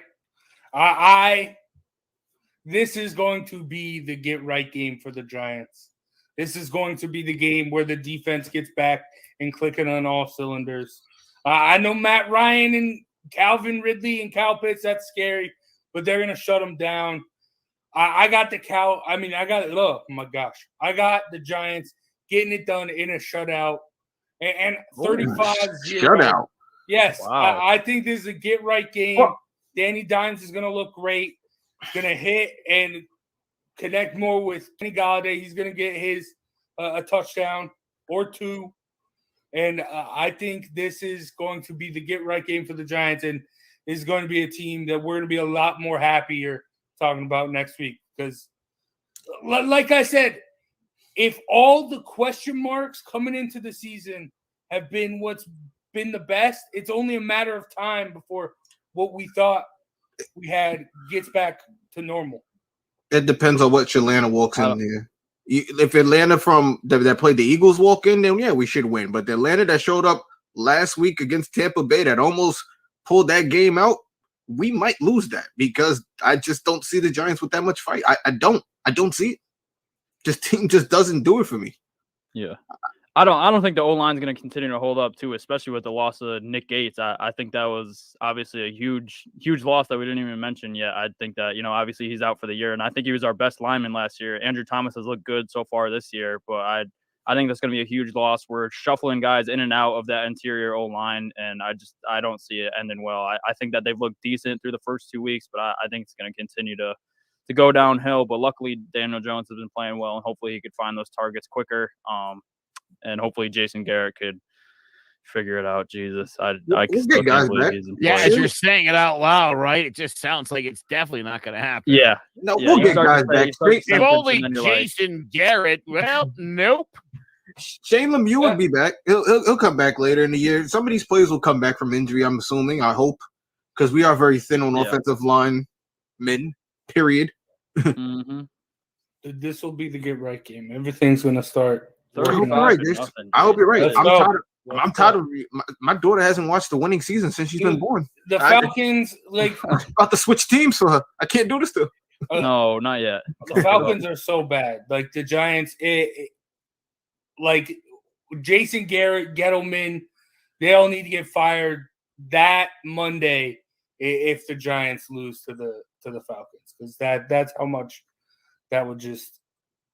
I can't even think of it. I can't even process what that'd be like. But let's take a break from the Giants and talk about teams that need a must-win like the Giants. What teams, what players have you guys seen that have looked the most impressive and least impressive in this first 2 weeks of the season, Joe? The Carolina Panthers have a fantastic defense. Christian McCaffrey is a beast, and Sam Darnold is a pretty good quarterback, I think is what we're finding out. And Wilson's proving that if you surround anybody with garbage, you're going to play like garbage. The least impressive team to me so far is actually New Orleans, coming off a big win against a Green Bay team that didn't seem to want to be there. Jameis Winston and all that MVP talk went right out the window. How about that? Alvin Kamara had 13 touches for 18 yards. This was the problem whenever Drew Brees wasn't there last year, whether it was Taysom Hill or Jameis Winston, they can't get the ball to Alvin Kamara enough to get that offense going. That's a huge issue to me going forward, to come off such a big win off of Green Bay and to get destroyed like that. Yuck, not good. I don't like that kind of inconsistent play. I would say the same thing about Green Bay. I am not particularly impressed. The fact that they blew out a lousy Detroit team in the second half proved nothing to me. In the first half, they looked as bad as they looked in week 1. You're not wrong. It was close. But, Detroit did what Detroit does. But, Sean, who are you impressed and not impressed by? Team I'm most impressed with is the Las Vegas Raiders. I think that I expected their offense to be pretty good. Obviously, Derek Carr, I didn't expect them to be this good, but they have weapons there with Darren Waller, Henry Ruggs, Josh Jacobs, who missed the game last week, and they still won pretty handily against the Steelers. But this defense is really what surprised me. I think that the pass rush combination of Max Crosby and Yannick Ngakoue, who Yannick Ngakoue was on 3 different teams last year. I thought he was going to kind of, fade out of the league in a couple years after that, but he's really bounced back so far this year. They've been really impressive, and their secondary has been pretty good as well. So their defense is what I've really been impressed with. I expected them to have an awful year coming into this year, but they started off 2-0 and pretty strong, and they have a pretty favorable schedule the rest of the way. So I think the Raiders are the team I'm most impressed with. Least impressed with, I would say, the 2 top contenders from the AFC South, the Titans and the Colts. Obviously, the Titans had a nice comeback win against the Seahawks, but I just think that offense can do a lot better. I think that Derrick Henry obviously did great, but I think Ryan Tannehill, with the weapons that he has, is not using them to his fullest ability. And the Colts, they had a great defense last year. They have that great offensive line, and Carson Wentz was supposed to be their answer, but they started off 0-2. Obviously, they've played pretty close in both games. They played pretty close with the Rams this week, but they also had a blocked punt return for a touchdown that really, made it a lot closer than it was supposed to look. So I think that those 2 teams from the AFC South that we expected to be really good have kind of not showed up so far. And obviously with the Carson Wentz injury, I don't know what's going to happen there. And they both play each other this week. So I think it's a big game for both of them. Yeah, they're kind of playing like the rest of the not quite that bad, but still struggling. Zay, what you got? Well, since Joe and Sean took the good ones, I was going with the Panthers because obviously my fantasy lock, which I'll get into later, so I won't use that. And Sean picked the Raiders, who actually are pretty good. They're living up to that 10-year contract. Gruden's starting to live up to that 10-year contract he got. So those were definitely teams that were on my list, but teams that impressed me. Pick your boy Teddy Bridgewater and the Broncos. I could say Teddy Bridgewater and the Broncos, but then that would just be bullying the Giants, and I'm not here to do that. I like the Giants, so we're gonna leave that alone. I'm actually gonna pass. I'm probably gonna say actually Tampa Bay though. I will say Tampa Bay, and here's why. It's not that I didn't expect them to be good. I just didn't expect Tom Brady to still be this damn good. I mean, he goes out there and still continues to light it up every week, and he's still competitive. Like he's competing every week to lose. I'm like he doesn't want to lose. I'm like, yo, this guy's won 7. Like, can somebody else get a time? I will say I am impressed that this man still has fire. But as far as least impressed, I will say I am least impressed with the Dallas Cowboys.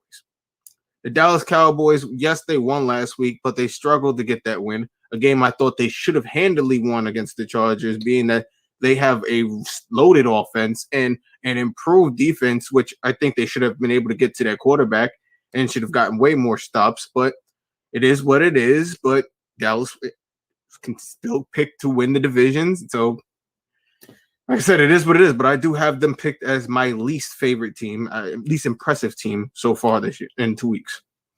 Yeah, I like that. I'm going to switch it up. I'm going to go players. And for me, most impressive player has been Isaiah Simmons because, I mean, he barely got on the field last season. Now he's getting on the field, really being involved on big involvement on that defense, getting all over the field. And he's been great. He's been a big reason why that defense has been as good as it has. Plus, I mean, J.J. Watt's also a great addition as well. And then for least impressive, I'm going to go Trevor Lawrence. I mean, I understand he's in a terrible situation, but still, that also Peyton Manning didn't look great as a rookie. All these great, so-called great quarterbacks or great quarterbacks, they don't look that good coming out. But, man, I mean, Trevor Lawrence, there's a lot going on with that whole Jaguars situation. So, I mean, it sucks for him to have to be in it, but he has not looked.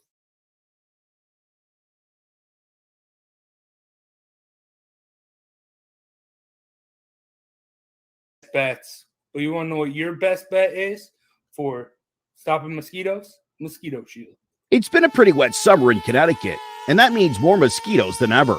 If you didn't have your home service for mosquito control and find you're spending most of your time outside swatting those little pests, you are in luck.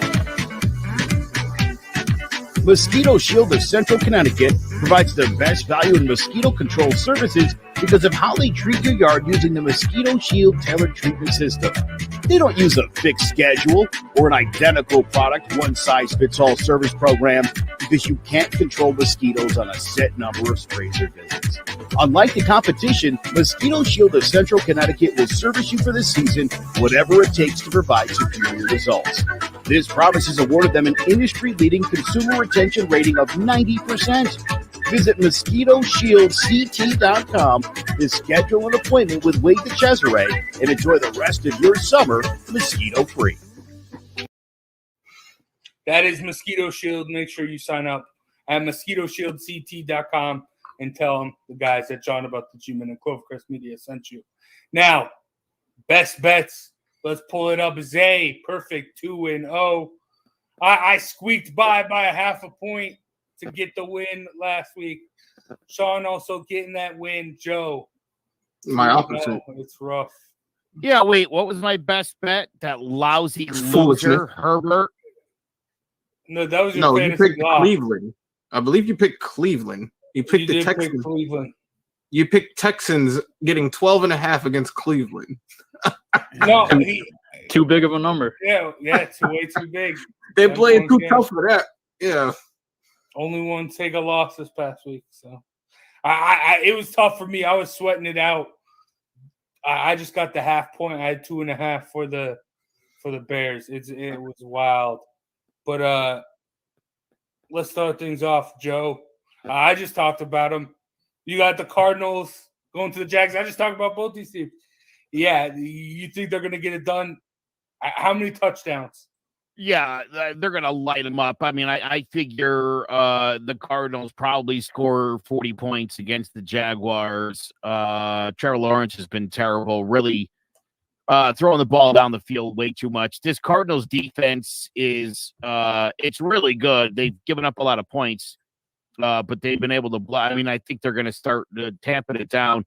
Last week, as big a week as Kyler Murray had, Hopkins only had 5 catches. He really was distributing the ball really well. We know what he could do with his legs. This guy and the Cardinals are going to absolutely light the Jaguars up because they are terrible. Yeah. And that rookie Rondale Moore for the Cardinals, he's a beast. He's a beast. Love that kid. I got him in fantasy. Zay, Sean, you guys see this going any other way? Or Cardinals? I hope the Jaguars get their first win. I would win. I would love to see Joe go 0-3. It'll make my day. Hey, I would call this not going to happen, bud. Nice try, though. Yeah, you made a lot of promises this month. That wins column, I'll accept the SpongeBob square pick from you, Joe. But all right, Zay, you got just red hot after losing against the spread to the Giants. You have them getting it done in Buffalo, 8.5. Are they going to win outright, or you just have them covering? I have them covering, but it's possible they could win outright. If they win outright, they would own New York for a while. They would only have to beat the Jets after that. They would beat every New York team after that. Well, technically, they beat the real New York team, according to some people, depending on how you look at it. And Jets and Giants are in Jersey, so. But I do see them covering. I do see them covering the spread. I do actually see them competing in this game. I do think the Bills, they got handed a game last week. Obviously, Tua went down with an injury. That offensive line is terrible for the Miami Dolphins. It might be up for like worst offensive line of the year. There's like 3 of them running right now between them, the Falcons, and the Giants. They're all working on it. So, but I think it's definitely Miami. But I think will compete in this game, and I think they'll cover in the spread. Well, you think Taylor Heineke's the truth, apparently. He's the truth, apparently. I don't know, man. Look, he balled out against us. It's not saying much. Sean, what do you think?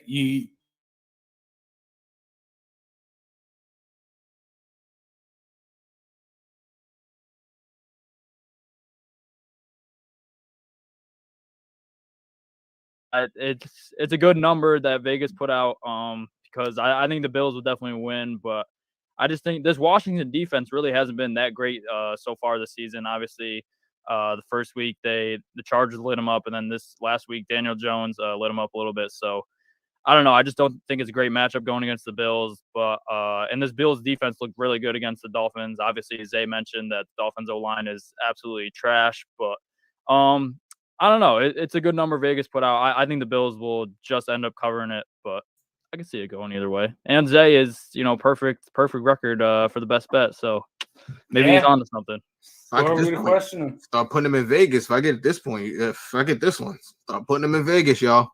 Zay's sportsbook. Joe, are you going to get your first win, and is Zay going to get his first loss? Yes, very much so. I think everybody can see that coming a mile away. Yeah, this has been your worst one yet, Zay. But I don't know. You are 2-0. Who knows? I'm not saying nothing no more. I got the Bills. It is a pretty big number, so you never know. All right, Sean. Boom. Packers at Niners. Zay took the Washington on the road. You got Green Bay on the road. Yep. The only thing that worries me is this Packers defense because I think the Packers offense is going to put up points. Obviously, they played a pretty lousy Lions team, but that team is a bunch of fighters, obviously we know, and they came back against the 49ers in week 1. But I think this Packers offense is going to figure it out. I'm just really worried about the Packers defense, but I don't think Jimmy G is going to be able to hang up a bunch of points on the Packers. So I think the Niners have a good chance to win this game outright, but a lot of the primetime games too have been really close. So I could see the Packers losing by maybe a field goal here, or maybe even winning outright. I just think it's going to be a really close game. And I just don't see the 49ers putting up enough points to cover this 3.5. So I got the Packers plus 3.5 as my best bet. Damn, I don't like it. I think the 49ers are for real. Everyone forgot because they were injured last year. I didn't forget. No, and I mean, while Aaron Rodgers did do a little bit better than his first game, I still think there's stuff going on. So a lot better. I'm still. He was like -2 the first game. I think he did a lot better. No, yeah, a lot is a lot better than 2 picks. I mean, he did great against the Lions. They're the Lions, but I think on the road against the Niners, it's gonna be rough. I don't like that. It's so disrespectful. This is still professional football teams, people. This is still professional football players. Yeah, you're right. And I mean, you had Aaron Rodgers in your fantasy lock last week, but I don't think he can get it done on the road. Joe, do you think Aaron Rodgers can come in and get it done on the road? I don't. I'm telling you, I really do not believe in the Packers right now. Obviously, Aaron Jones had a huge week. Otherwise, he didn't really do much. And you got Devontae Adams just kind of running around there. He had 5 catches for 85 yards. Dude, that's a guy that usually puts up baller numbers. I'm telling you, something ain't right with the Pack. You guys will see this reliance on how everybody did last year and 2 years ago as some predicator for what's going to happen going forward. They look like crap in week 1. They look like crap by going into the half of week 2. They had a good second half against maybe the worst team in football. Definitely one of the 5 worst. Oh, I'm aware of that. I agree with Joe. They're playing a team that talent-wise did not belong on the same football field as them. And for at least a half, Sean, they made Detroit look like they're equal. That's a big problem after the thumping they took in week 1. Yeah, and the Niners only beat the Lions by 11 points, and they didn't look that great against the Eagles last week either. So no, I agree with Joe, though. I think we're still living in the past on this one. I think the Packers should pack up Aaron Rodgers and get rid of him. I picked him as my fantasy lock last week because I was expecting something from the past. I don't think it's that anymore. I'm living on a past Aaron Rodgers, and he may not be that anymore. He may just be a step below of what he was. He may not be as good as he was. It's like Joe said. I think we're all waiting for something to happen that's not going to happen. No, sleeping. Yeah, you're right, and you're right. You did pick Aaron Rodgers last week for fantasy lock. We'll get to that, but first, my end up best bets. I got Chargers at Chiefs over. I think both Herbert's gonna have a bounce back game, and so is Patrick Mahomes. I mean, especially after both those losses. I think they let it fly.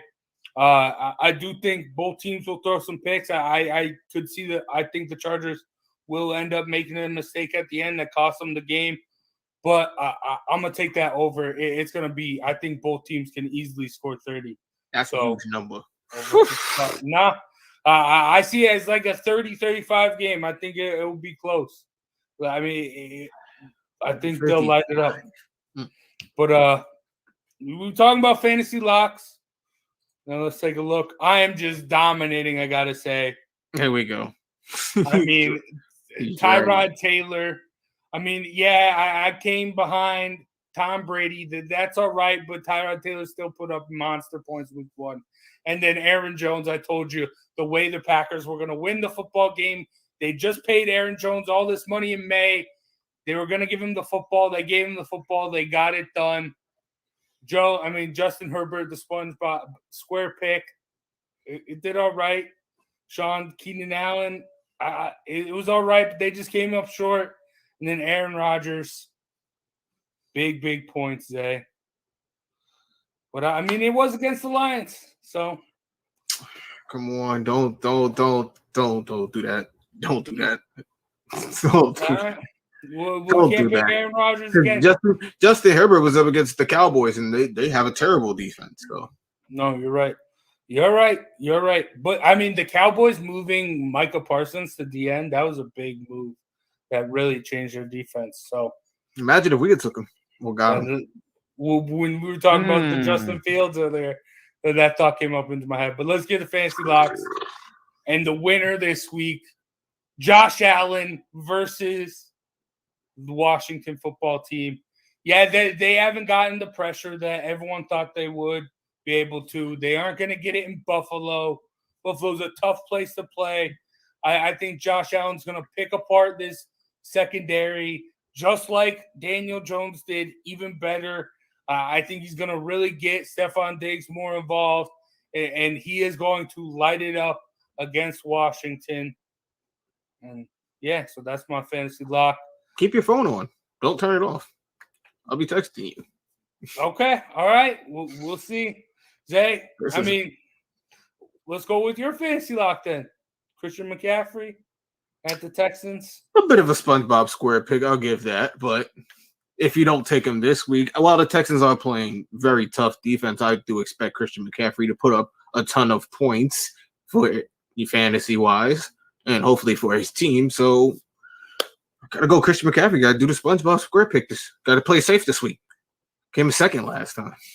You want to talk about SpongeBob square picks? Joe takes the Cardinals. Yeah, we're not going to get How is that? Why is that? Dude, none of you guys believed in. Dude, 3 weeks ago, none of you guys believed in Kyler Murray. Not any one of you. I think that was you. Yeah, right. We talk about the Jaguars here, bro. I think any one of us could go out there and put up points against them right now. They look terrible. Urban Meyer is one of the greatest football minds. College football minds. He's on Zillow looking for a house in California right now. He's not even worried about this team. Hey, that USC job is highly desirable. Yeah, he'll that's where he's headed. Yeah, he'll fake a heart attack or something and whatever it takes. Over to USC, yeah. He's like, what do you need me to pretend I have? I'll do it. Oh my goodness. All right. Sean. Going Danny Dimes. I love it. I love it so much. I know. Danny Dimes gonna get it done against this Falcons. I believe in Dimes. I think this is the year that he finally breaks out. He showed it through 2 weeks so far. He had a monster game last week. He should have had another touchdown, an extra 20 yards if he doesn't have the CJ Board holding call, and then he should have another passing touchdown. Darius Slayton if he could just bring the ball in. But he's averaged 24 points per game in fantasy so far, which is fifth of all quarterbacks, and he has a favorable matchup going against the Falcons this week. And like I said earlier in the show, I think this Giants offense is going to continue to keep clicking as they get more and more time on the field together. So I think that Danny Dimes is going to show out again this Sunday, and I think he's going to be the reason the Giants win the game, and he's going to be the reason why I win this week fantasy lock, because Danny Dimes – it's Danny Dime time. That's all I'm saying. So you're going to be a two-time loser this week, just like Joe was last week. Nope. My fantasy locks have not been working out well, but I had to bring out the secret weapon. The secret Daniel Jones. Danny. I love it. But that is going to do it for John about the G-Men. Thank you guys for watching. Thank you guys for listening. For myself, Big Jace, Joe Guy, Sean Scan, the King's Day. Enjoy the games this weekend. And boy, oh boy, go Giants. Let's get it done. And a big shout out to Mosquito Shield for sponsoring today's episode. Make sure you go to www.mosquitoshieldct.com and tell them that John about the G-Men and Clovercrest Media sent you. So we'll see you next week for more John about the G-Men. Peace out.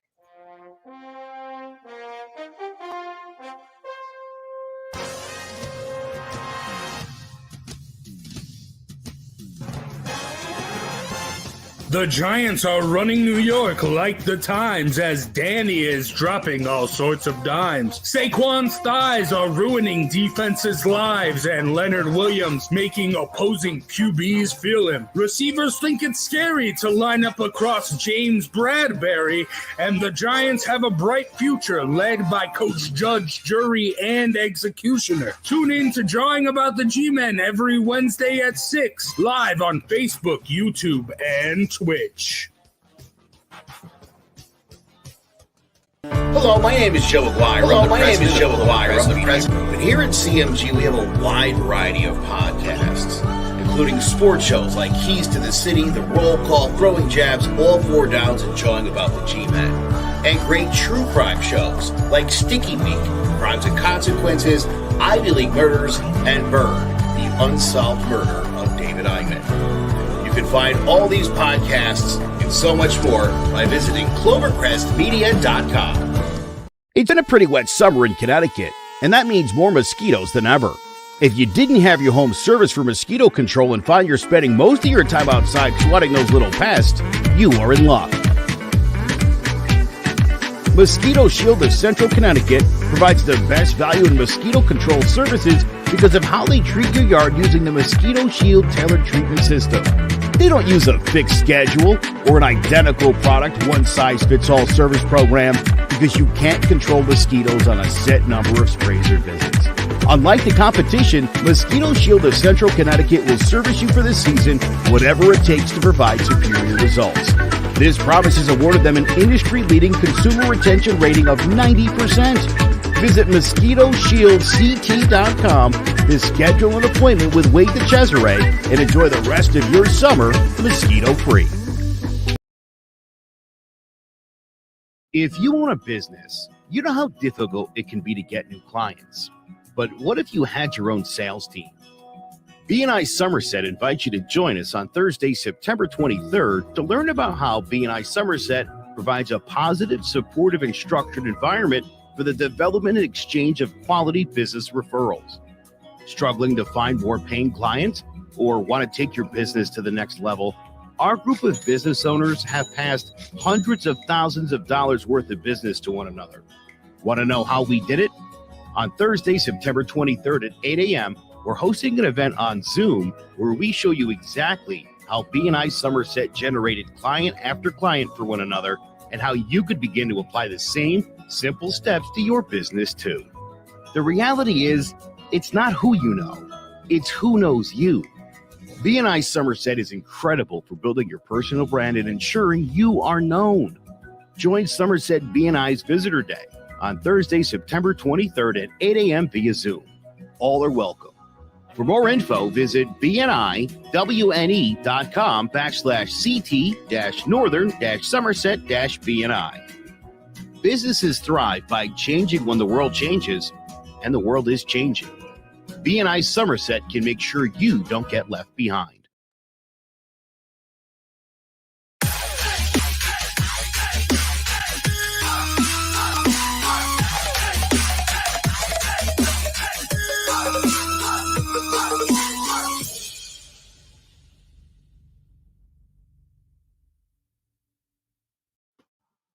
Hello, everyone, and welcome to another edition of All Four Downs, the NFL picks with Hector Vasquez and myself, Obi Muniz.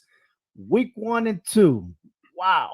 Let me tell you, it's been a wild football, and not only just for professional, but as well as college football. Man, I'm going to tell you right now, it's just going to get even better, Hector. It really is. Yeah, I agree. I mean, this is just the first 2 weeks is kind of thrown us off a little bit. You know, we've seen some surprises. You know, we've seen a changing in the guards as far as who's the stronger divisions all of a sudden, you know, and things like that, and some surprises so far going into week 3. It's just very interesting. I like it. Very interesting indeed. And looking at the schedule, it seems like it's an easy pick 'em for week 3, but as you been saying all along, anything can happen at any given Sunday.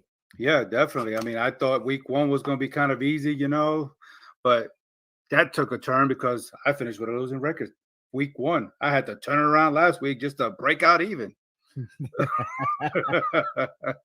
And indeed, look, man, let's start with the AFC East real quick, where you have 3 teams, the Buffalo Bills, Miami Dolphins, New England Patriots, all tied at 1. All right, 1 win, 1 loss. The Jets, well, as expected, they were going to be 0-2 at the start. Yeah. Then you have in the North, you have the Baltimore Ravens, Steelers, the Browns, the Bengals. They're all tied 1-1, right? You would think that somebody in that division will be at least undefeated. Which could have been. If you look at the first 2 weeks, it could have gone either way for a few of those teams. Yeah, but the Cleveland Browns look a lot stronger. Well, I mean, let's put it this way. 2 weeks, yes, the Browns look like the best team in the North. Yes. But I got to give ups to the Baltimore Ravens because they've been playing some good football, especially last week. Yeah, but I agree. I think Cleveland, to me, is the part of the stronger of the four right now. I mean, because, I think Baltimore needed that rebound from a disappointing week 1 loss to Las Vegas. I don't think a lot of people expected that. But then to come into week 2 and prime time and handle somebody like the Chiefs, which was an awesome game, came down to the wire. Yeah. But I think Cleveland is part of the team to beat right now in that division, honestly. Yeah. Maybe early, South, but in the South, you have the Texans and the Titans tied, 1 win and 1 loss as well, with the Jaguars and Colts starting at 0-2. I expected the Colts to be 0-2 just because of the quarterback issue with Wentz going down again. It seems like it was a bad investment. I mean, dude is always being injured with the Eagles. They make a trade to give up 2 draft picks just to get the guy. And all of a sudden now he has 2 swollen ankles. So I don't think that he's going to be playing this weekend.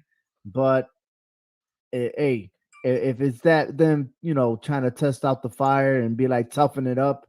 But if you got 2 swollen ankles, I mean, I've never had 2 swollen ankles at the same time. No. I don't know. But in the West, I like the West. The Raiders 2-0. Well-deserved, which is overrated, is the Denver Broncos. And I'm going to tell you why. They beat the Giants. They beat the Jaguars. Okay? Really, I don't think that the Denver Broncos are ready to what's coming at them in the middle of the season, especially when they start playing against their own division. And for me, I think, of course, the Kansas City Chiefs are going to run away with that division. But the Raiders are for real this year. They have to make a statement. They have to make the playoffs this season, or it's not good for John Gruden. When you say that, I agree. Some people will look at it like, okay, look, a win is a win. You got the schedule that was dealt to you, and you got to take advantage of what's in front of you. And I think that's what Denver has done. Has it been impressive? Well, we could see who they played, right? It wasn't impressive on who they played. Granted, they still played NFL caliber football against 2 caliber NFL football teams, but we know the weakness that they both stated. So Denver took advantage of what is given to them. And I agree. The West is strong, and it reminds me of the 1962 Western film, how the West was won. I think this is what it's going to come down to, because even at 1-1, the Chargers are still looking like if they could be a threat in that division. So we'll see. Let's see. But I mean, all that talent still goes to the Chiefs. I mean, if you look at them playing, I mean, like every receiver has that speed. And if those defensive backs can't catch up, it's going to be game over. I mean, that whole division could be 2-0 right now, if you really think about it. What? Maybe a miscue here and a misplay here for Kansas City and for Los Angeles.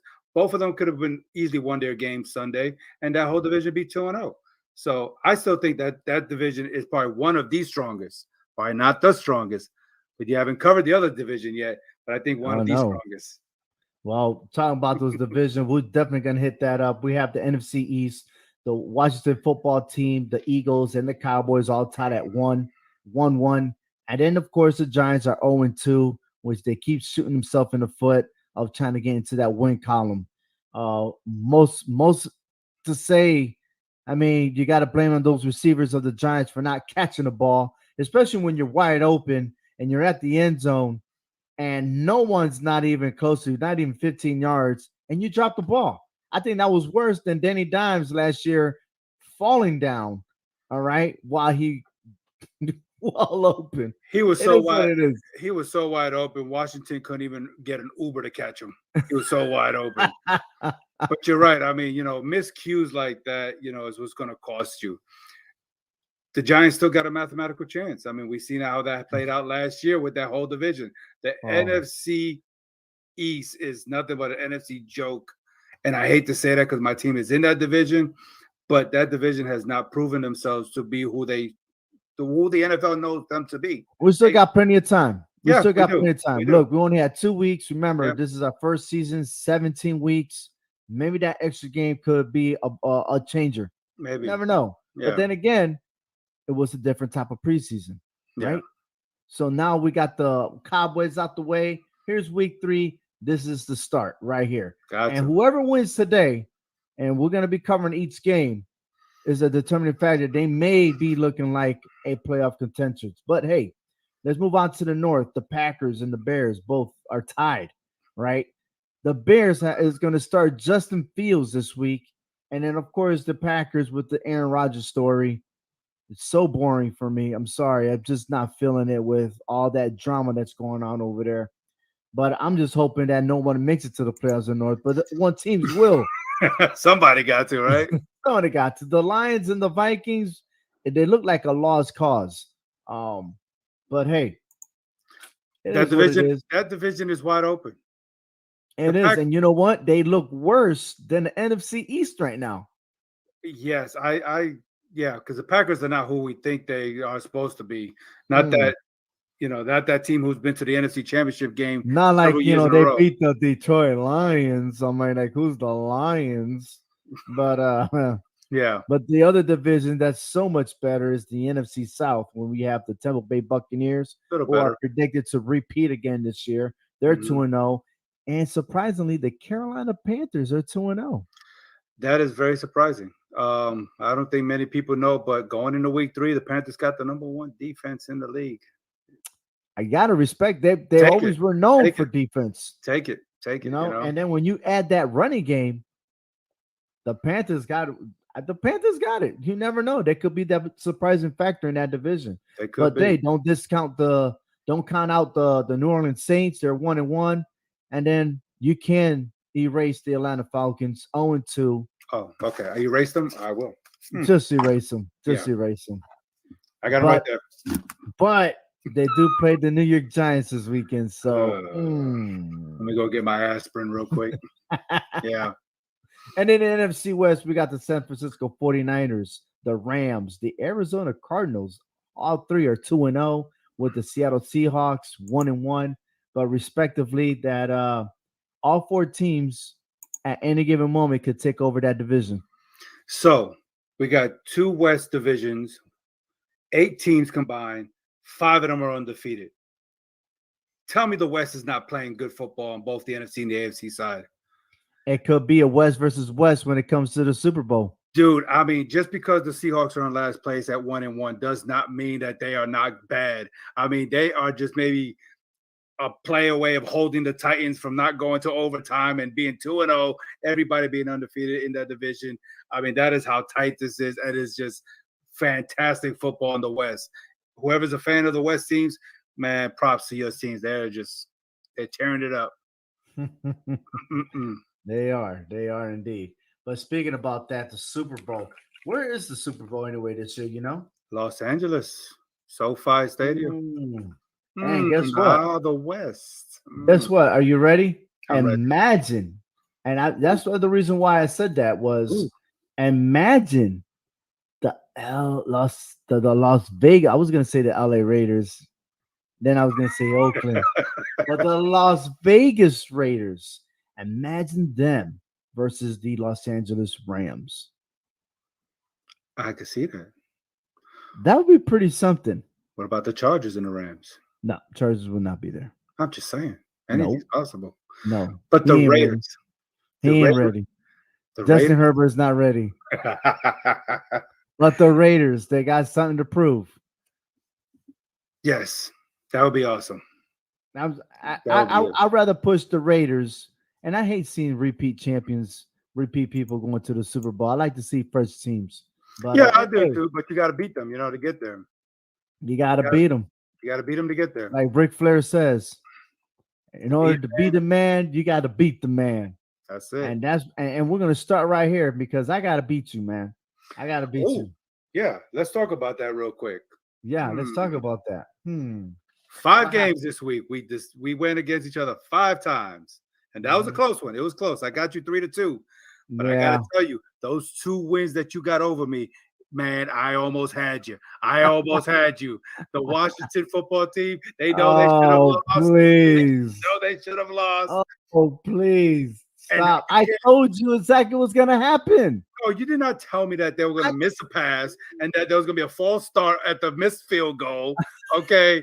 They always find themselves the way to lose the game. That is just ridiculous. And you can't help it. Okay, look, you got to give props to the Colts. I know I said the Colts were going to win, but they went in there and they gave the Rams a fight. They put their dukes up and said, let's go. Well, they fought. They fought. They fought. So, hey, almost had you on that one. But, hey, you got those 2 wins.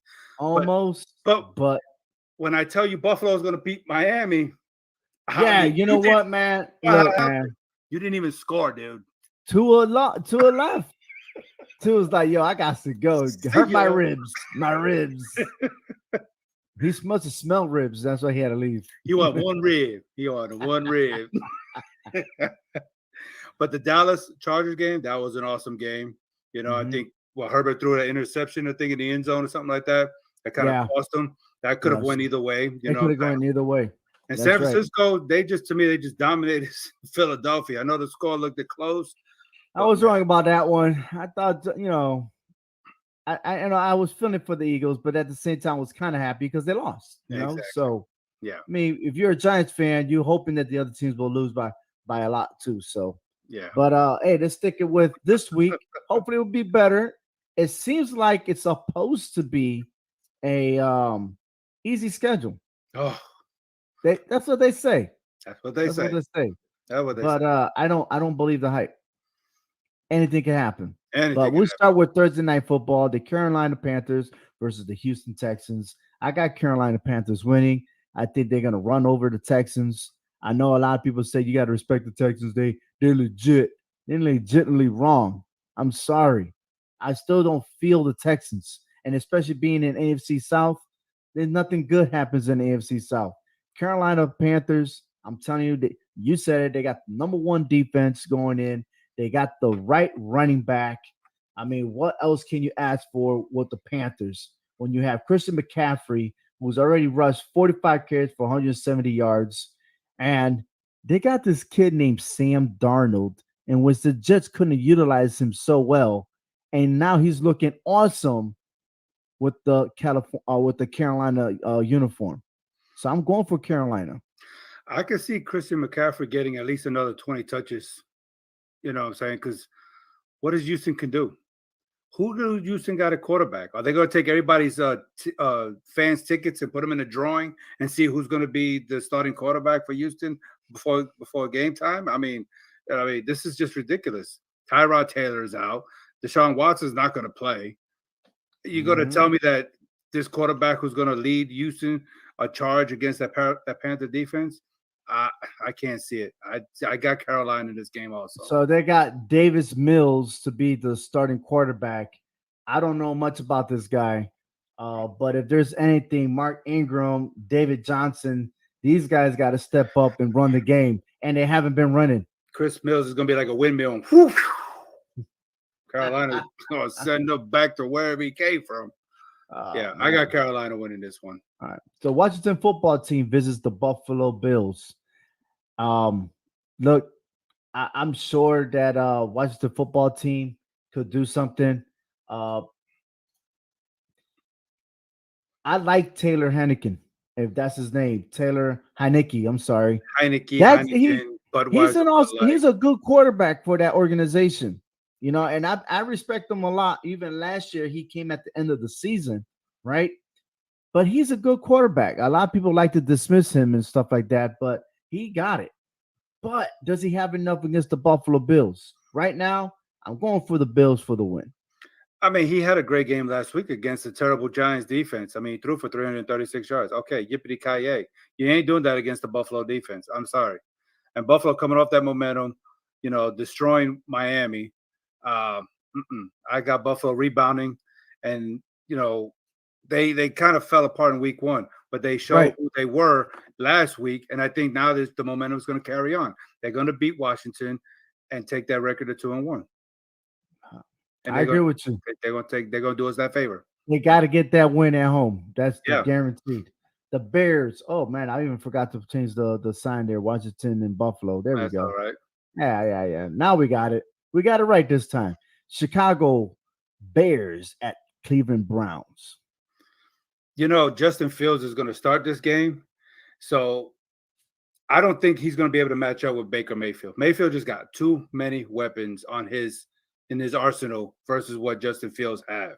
Not saying Justin Fields is not going to do okay, but I think that Cleveland defense is going to have him scrambling all over the place. Mm-hmm.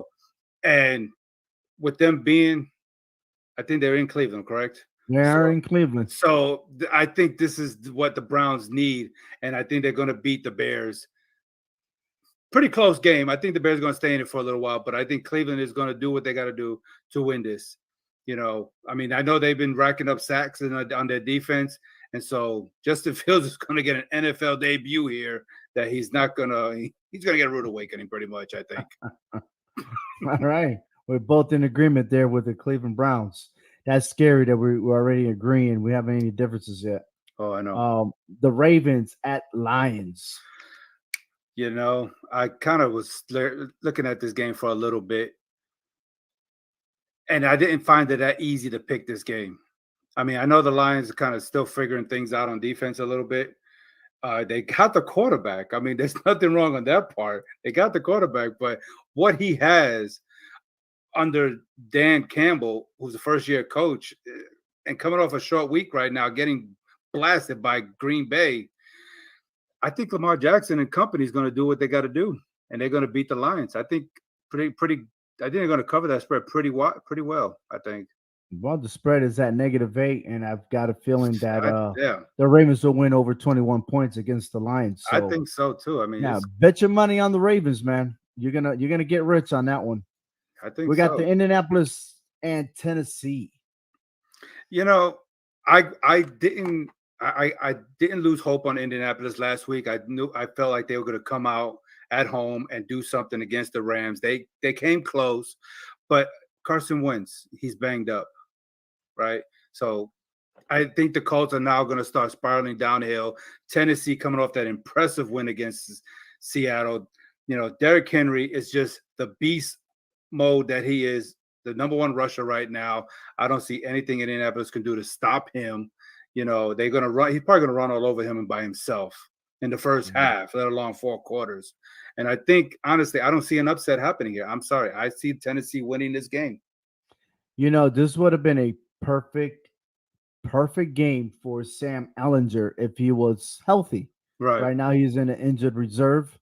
And then there's been a lot of quarterbacks in this current draft that are actually getting to start. Yeah. And they're getting their names known. And Sam Ehlinger, he's one of those, he could play. He's coming from the University of Texas, but he will not be participating this Sunday. Jacob Eason is going to be the starting quarterback for Indianapolis Colts, but it wouldn't matter. Tennessee is just going to run the ball over the Colts, eat up the time clock, and we're going to get a good victory with Tennessee, man. I think so. I got them. Yeah. I think so. Yeah. We got the Chargers and the Chiefs, which is a great showdown. At Kansas City, I'm going for the 1-1 team. No, look, both these teams are good. I mean, they both coming off of very close, maybe disappointing losses both last week. And it sucks that somebody's going to have to lose again. I just don't see Kansas City dropping this one at home. I mean, I think we're going to have a good duel between Herbert and Mahomes. I think this is going to be a shootout between the two offensively. So we're going to see which defense can step up and stop the other one. Who can put the more pressure on that opposing quarterback? And I think Kansas City's defense can just do it just a little bit more to pressure Herbert than what the Chargers can do against Patrick Mahomes. Look, man, Herbert is a strong quarterback. He is. He could hang in there. He could take a hit. Yes. And I wouldn't be surprised if this game is an upset. I wouldn't be surprised. Right. This game is at 6.5 in favor of the Chiefs. It's a 54.5 over under. This game is going to go over. Okay. Right. However, I am not ready. Okay. I am not ready to be a sellout on the Chiefs. Not ready yet. So I Okay. am picking the Chiefs, but my gut tells me something like, because every team, there's no team that's going to be undefeated, right? Even though I know Chiefs got a loss already, but the good teams do have a tendency of falling down. Yeah. Could it be this game? I don't know. But I'm telling you right now, I got the Chiefs slightly over the Chargers. Oh yeah, it's gonna be a real close game. Yeah. I think so. Then we got the New Orleans Saints visiting the New England Patriots. I really had a hard time with this one. I mean, I've tried to go and listen to a lot of things and try to research this game and see where this is going with these two. I mean, the Patriots, they got this young quarterback. This Mac the Jones. future is bright in New England. The Saints, I can't figure out, are they the team that beat the Packers, or are they the team that just kind of fumbled last week? I'm kind of confused here. I'm gonna lean slightly to New England on this one. Oh, come on. I am going to give it to the home team on this one. I'm not sold on what New Orleans. I mean, they look like a Super Bowl contender in week 1. Last week, they just kind of flopped to me. I don't know what happened to the Saints. And so I am not sold on Winston here. I am going to take Mac Jones on this one and see what's going to happen. Hey, the Patriots hasn't given up that many points in the last 2 games. Yeah, but I was hoping you picked the New Orleans Saints. Then I would have had a better argument. I can't argue with you yet. Maybe the next game. So I take it you got New England. I got New England. New England. All because of Mac Jones. I tell you, I'm a big fan of Mac Jones. If there's anything I like about the Patriots, there's only one person, Mac Jones. Only because a lot of haters out there that said that he wasn't good enough. He's better than what everybody thought now. And nobody's talking. Nobody's apologizing either. Yeah, and I'm talking to everybody over there at ESPN. I'm talking to everybody on Fox. I'm talking to all those people, garbage-ass people that think that everybody else was a lot better than Mac Jones. I still think that he should have won the Heisman Trophy, and I don't care. And it is what it is. But I'm glad that Mac Jones is starting. That's all it is. I'm glad. But anyways, we're moving on. Because this next game, you'll be surprised who I'm picking. I'm going for the 0-2 team. I want the 0-2 team to get their first victory this Sunday. Oh, we're going to get that first victory. And that's why I'm right here. I'm repping. The New York Giants will get their first win over the Atlanta Falcons. Only if my cornerbacks will be able to stop playing too comfortable of the zone and actually man up. That's what they need to do. They've been too relaxed. And if the Giants lose this game because Atlanta scores so many points, you need to fire the defensive coordinator. I'm telling you that right now. I think they need to fire him. Oh, yeah, Gettleman should have been gone a long time ago. He should have been gone a century ago. I'm sorry. I just think Daniel Jones got better weapons offensively than what Matt Ryan got. I get he got Calvin Ridley, he got Kyle Pitts, but I think Daniel Jones just got just a better talent. It's just that, can we hold on to the ball? We need to get Saquon going. I don't think that the Atlanta's defense can stop Saquon if they get him fired up and going. But Saquon is not the answer. A lot of people want it to be the answer, but whatever happened to having a balanced offense? Well, we don't have a balance. Because when our quarterback is has 122 yards rushing and is 19th in rushing in the NFL, then we got a problem here. Okay, we got a problem. We need a balance, and we need to distribute this ball and stop making our quarterback run all day. I swear, our running back thinks that he could dance with the stars, and what he needs to do is run straight in and stop being afraid because he got two torn ACLs and all that good stuff. Look. If you're mentally not in there because you're afraid of getting hit, then stay in the sideline. Get somebody else. Something. But I got the Giants coming out winning this game. I mean, they're at home. I think they can pull this one out. I think so too. I think they can. I think they just better overall, all-around team than Atlanta right now. Okay, we just squandered a win last week. Hopefully they can look at those tapes, figure it out. okay, and make those adjustments. Where Atlanta, I think they just need a rosary, a Hail Mary prayer or something. I just think the Giants are just better off a little bit more than the Falcons are this week. Well, the Giants are favored by 3 points in this game. So the well, Bengals visiting the Steelers. Wow.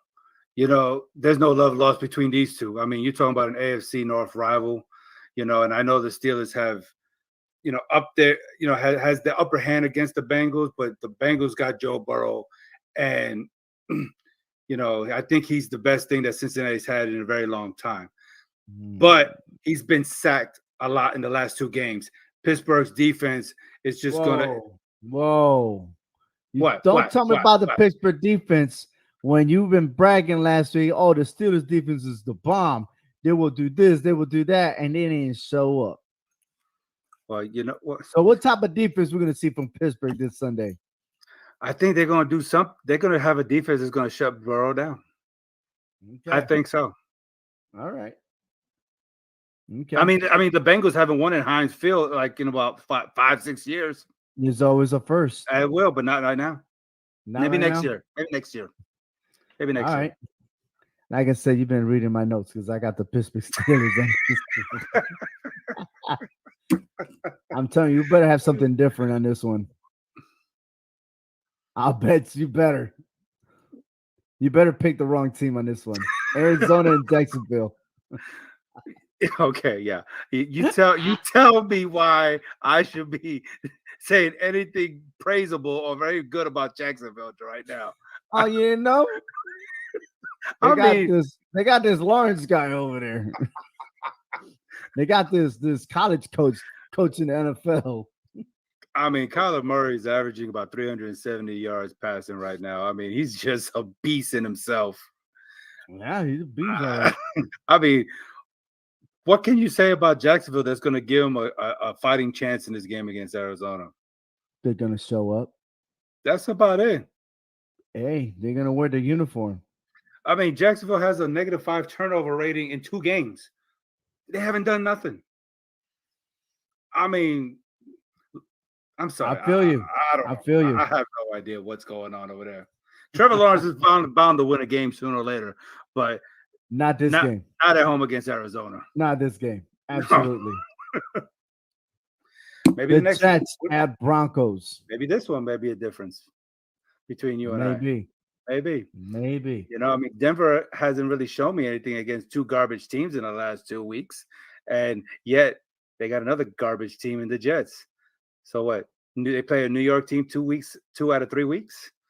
What are they proving here? That they're. I mean, that's just to be a surprise, I guess. Surprise. What that because their defense is only allowing about 13 points a game in the last, and Von Miller has 3 sacks. But look who they're playing against. I mean, I got Denver. I don't know what else to say about this. Yeah. I mean, I would like to see Zach Wilson do something. I would like to see him do something better than what Danny Dimes did against Denver. But I mean, I don't know. I think Teddy Bridgewater is going to take advantage of that, of the Jets defense, and probably run all over them himself. He'll probably have more yards rushing than the whole Jets offense combined come Sunday. Well, I got the Denver Broncos over the Jets because I don't think the Jets could run at Mile High. I think they're going to suffocate at halftime. That altitude. So I was checking. I know, somehow the Jets they actually do well against the West teams that keep it close. But I just don't see it that they have anything right now. It'll be surprising. But if the Jets were somehow to upset the Denver Broncos, I'm going to make a phone call to this guy that I know that lives near me. My compadre, all right?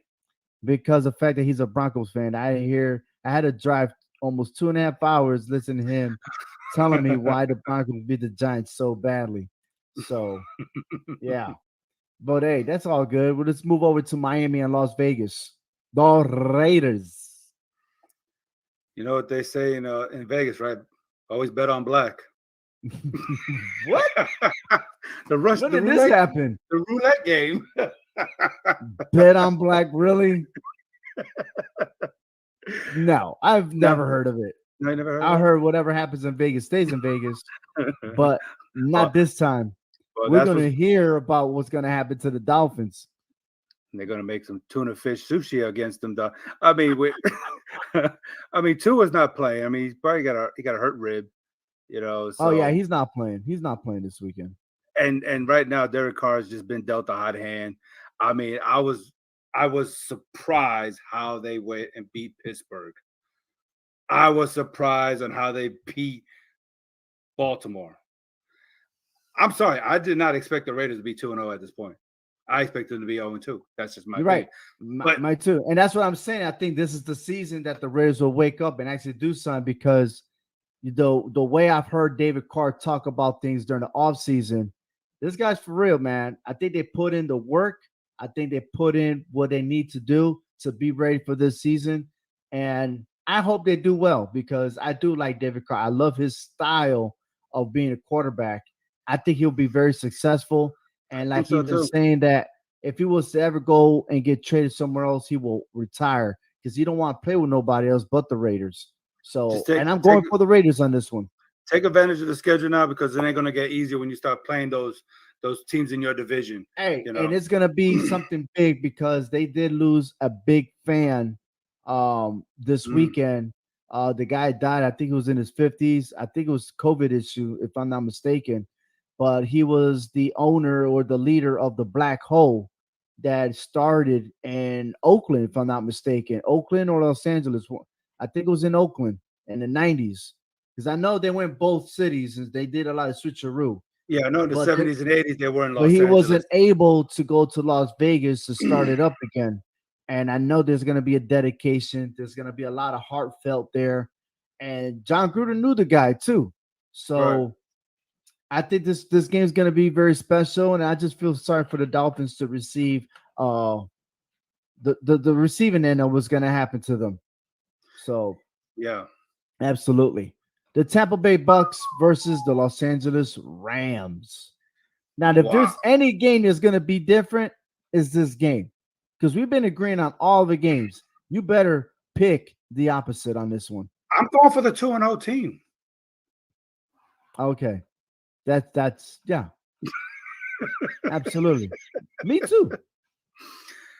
Look, the Rams are the last NFC team to beat the Buccaneers. I mean, it's been so long ago since the Buccaneers lost the game, it seems like. So let's just remember that the Rams are the last NFC team to ever beat the Buccaneers, okay, last season. And I mean, even in that, it was a close game. Okay, both teams offensively are juggernauts. They're both averaging over 30 points a game. Both these teams are just high-powered. There's not a defense yet in the last 2 weeks that can stop either of these two teams. The question is, which defense is going to show up? Because Tampa Bay's defense didn't look so good against Dallas. You know, so kind of suspect there. The Rams look kind of suspect against Indianapolis last week on defense. So, but, you know, and they say defense was championships, but right now we're winning games, and the offense is winning the games, you know, and they are in Los Angeles. Okay, I know the Rams are probably favored in this game, but I got the Buccaneers to win this game in a very tight-knit score. The Tampa Bay Bucks are favored in this game by a point and a half. I thought it was the Rams that were favored. 1.5 for the Bucks. I thought the Rams were favored in this one. And you picked Tampa Bay. I got Tampa Bay. I mean, look, I'm taking nothing away from the Rams. I'm taking nothing away from them. This is not even. You are taking something away from the Rams because you're not picking. I'm picking the Los Angeles Rams on this one. You take the Rams, okay? The Buccaneers have every returning.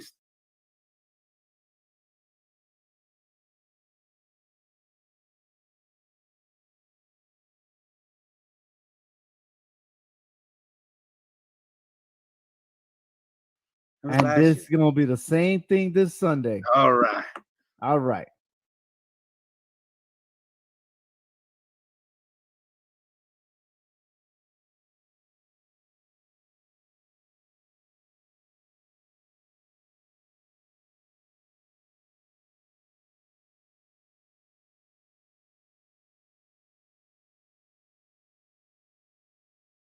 This one. But how many weapons do we got to outshine Brady versus what Brady has on offense? Look, man, you got Cooper Kupp, you got Robert Woods, you even got the backup of Deshaun Jackson. That if he is playing this Sunday, he's gonna make the moves. But remember, Tampa Bay is not gonna have Antonio Brown. He is out with COVID. And then of course, we'll see on that because I guess you have to get tested 2 or 3 times in a row. He has been vaccinated and still got COVID. So right now he is listed as probably not going to make it until he tests negative for how many times in a row. But I'm still going for the Rams on this one. I got the Bucks. I think Aaron Donald's going to get a couple of sacks on Brady. I think so. That's okay. He can have the sacks. It's either that or he's going to get a whole bunch of tackles for losses. So either or. Seattle at Minnesota. You may call me crazy, but I think this is a trap game for Seattle. I just think so. The Vikings are an 0-2 team that should be 2-0 right now. I'm just saying. They still look better than the Giants 0-2. Yeah, I get it. And Seattle is not a bad 1-1 team. They should be 2-0. We should be talking about 2 teams right now who are 2-0, battling it out at Minnesota at 4:25 Eastern Standard Time. But instead, we're not doing that because of whatever little mistakes you got here and there. The Vikings haven't lost, they both their losses back to back were heartbreakers. I mean, you're talking about field goals. I mean, this is just crazy, But Kirk Cousins does not have a winning record against Seattle. So I think it continues that way, and I think Seattle is going to find a way of taking Minnesota to an 0-3 start, and in their last place in their division. So I got the Seahawks. They came so close. I know the Cardinals. They lost 34-33. I know it. Ouch. And then they lose to the Bengals in overtime. Ouch. So is the Vikings really that bad? I don't think so. I mean, just a few mistakes. They just got bad luck. That's it. So a couple of plays could have turned it around and be 2-0. It's not like they got blown out. We're talking about, they garbage. This is going to be a 28-point. No, they could give Seattle a run to the fourth quarter, but I think the Seahawks is going to pull it out. All right. I got the Seahawks too, man. That's what I said. Here's your favorite. RELAX. Green Bay versus San Francisco. I made a change like 4 times in this game. I did. From Monday night till right now, I made 4 different changes. I said, I'm going for the Packers. No, I'm going to go with the Niners. No, I'm going to go with the Packers. I said, no, I'm going with the Niners. I was like, I don't know who I want to go here. I mean, the 49ers, they look better than what the Packers do on paper. They've dominated their games. The Packers, that RELAX, he did that in week 1. He did. He got to sit down, relax, have a pina colada, and just let New Orleans do what they wanted to do. But then he said, you know what? Hold my beer. Let me show you what I can really do.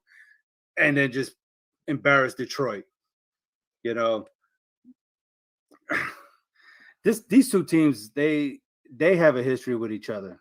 And I know Green Bay beat San Francisco last year, but that was a 49er team that was injured a whole lot. And so I'm not going that way. I am going with the Bay Area team of the 49ers to beat Green Bay Sunday night, NBC. Dun, dun, dun, dun. And that's why Aaron Rodgers always do well on primetime TV. And that's why I'm picking Green Bay to defeat the 49ers. He is going to, dude, he is job hunting. Okay? He's job hunting. He's going to perform in front of his new team next year, the 49ers. Ooh. Aaron Rodgers is going to audition for his starting quarterback at San Francisco next year. And he's going to learn. They're going to learn this Sunday. So Green Bay over 49ers. All right. And lastly, the Monday Night Football game, the Philadelphia Eagles versus the Dallas Cowboys. I got the Cowboys on this game. I think that offense is fully equipped. They could get the job done. As far as the Eagles concerned, I think the Dallas Cowboys defense can handle the Eagles offense. I'm not going to say this game's a close game, but I'll tell you what, there's a drug deal going on between the Eagles and the Cowboys. And I think the deal is that the Eagles will fold like they did last year on the very last game, and the Cowboys are going to win. Yeah, the Eagles, they lost their last 3 trips to AT&T Stadium against the Cowboys. So, and I think the Eagles are dealing with a few injuries here and there. I think Jalen Hurts might give a good performance, but not the best. Dak Prescott will continue doing his thing and giving people fantasy points out there. And so I won't be surprised if the Eagles do what they do and like to upset people when they want to. But I got the Cowboys winning this game at home in front of their fans and give all their fans something to cheer about come Tuesday morning. How about that Cowboys? But if they were to lose, how about Stephen them? A. Smith and the ESPN, he's going to gloat. No, when the Cowboys win, it's how about them Cowboys? But when they lose, well, we still got 5 rings, which is not the most in the NFL. Please give it up. But I got the Cowboys. Go Steelers, huh? I know it. Oh, no. Go Patriots. Well, they got 6 rings. And the Patriots, that's right. Duh. No. I'll do you one better. Go Brady. He's got 7. Oh, snap. But just remember who beat Brady twice. The G-Man. Yeah. Yeah, he's the reason why. Awesome. They're the reason why he don't have 9, and Foles is the other one. The reason why. And that's probably why he's still playing to make up 2 more. He's trying to fill all them fingers. He got 3 more to fill. He said, "Damn NFC East." Damn Giants. Oh, yeah, because they lost to the Eagles, too. Yeah, the Eagles, yeah. Absolutely. Yeah, so Manning and Foles got something to do with that. So 2-game difference between the ball. And the thing is, we're not even together. You're over there in Texas. I'm over here in Connecticut. And we're just trying to dissect everything and trying to get to the bottom line of who's winning. Lucky enough, we're not doing the spread because, man, I'm having some issues on the college side of the house with the spread.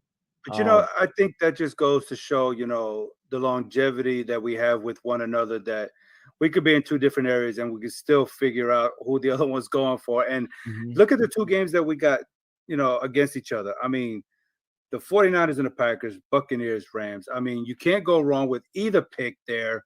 You know 2 great games, too. 2 great games. Exactly. So either one of us would go 2-0. We could again split 1-1. I know I got a 1-game lead over you, but that doesn't take away from what you know, because you have proven to me as a brother that you know what you're talking about. And I love doing this with you because it just brings out the best in me.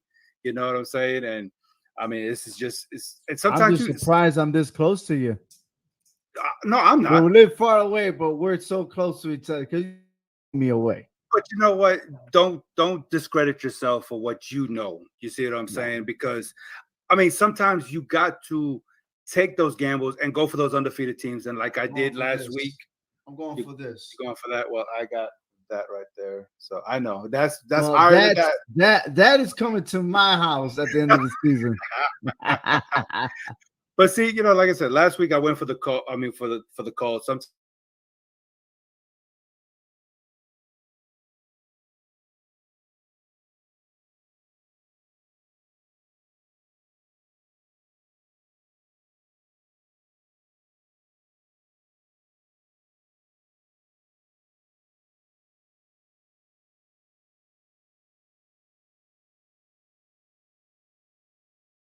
we go back and forth, man, and you know what you're talking about. So I don't mind losing to you.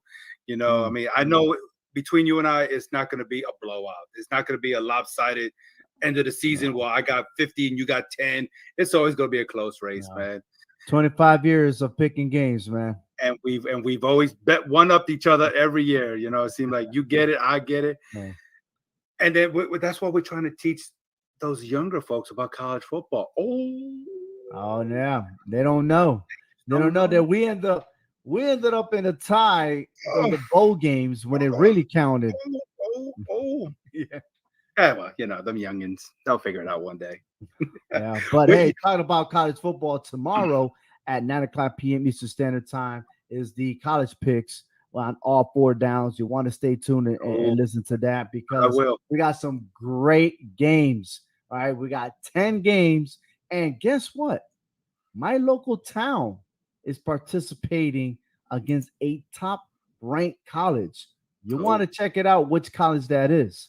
All right, and we have our rankings and our Heisman hopefuls. We're recognizing the best defensive players so far. You'll be surprised exactly who is my number one. So you want to stay tuned to that. But that's right. All 4 downs tomorrow, 9:00. That's every Thursday, 9:00 p.m. is the standard time. You want to check it out.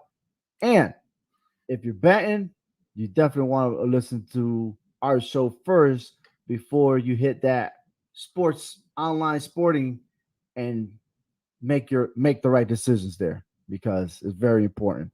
Hector, thank you very much. Once again. Hopefully next week I'll get to talk smack about me being 1 game over you. There you go. There you go. All right, on behalf of Clovercrest Media, the CMG Sports Podcast Network, I'm Over Muniz. Hector, thank you for listening. Enjoy this weekend's games.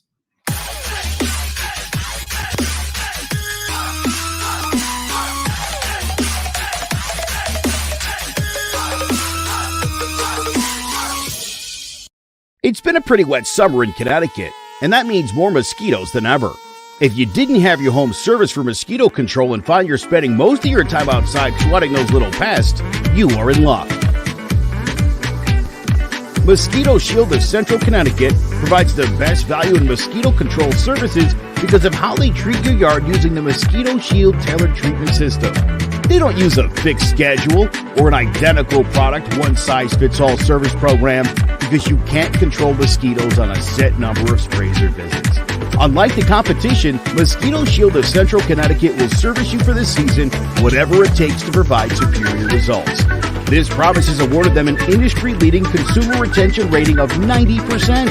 Visit MosquitoShieldCT.com to schedule an appointment with Wade DeCesare and enjoy the rest of your summer mosquito-free. Clovercrest Media Group presents a CMG podcast. Keys to the City. Keys to the city, baby. When you see us, so you know. Crossed up by Kobe, roll floated to Shaq, and then Shaq goes like this, and the rest is history. Pay attention. Don't tell me what to do, Devil Woman. But speaking of those Lakers, hold on, Stun. But I didn't make I said Denver's gonna win. Yeah, you did. You said that. There's no other show like that. Clovercrest is doing great things right now. Streaming everywhere. Out worrying. We talk about athletes nowadays. There's some athletes that from fans get a lot of hate for some odd reason and for some good reason. Guys like LeBron James, guys like Tom Brady, guys that have just done their job and have dominated the game. The only thing that I could say about those guys, there was one point that I couldn't stand. And now you come to a point that you're saying you just got to admire and appreciate the greatness. Then you got other guys in the sports world that you just don't like because they always whine, they always are complaining, they're always worrying about somebody else. And there are 2 guys specifically. I'm not talking about one of them, but one of them is in this conversation. It's Aaron Rodgers and Kevin Durant. This is how I compare this to in the sense of Aaron Rodgers. Aaron Rodgers reminds me of the Kevin Durant of the NFL. So talented, so amazing, yet gets injured, but also worries what other people think about him. Where you have guys like LeBron, you have guys like Brady that are unbelievable, all-time greats.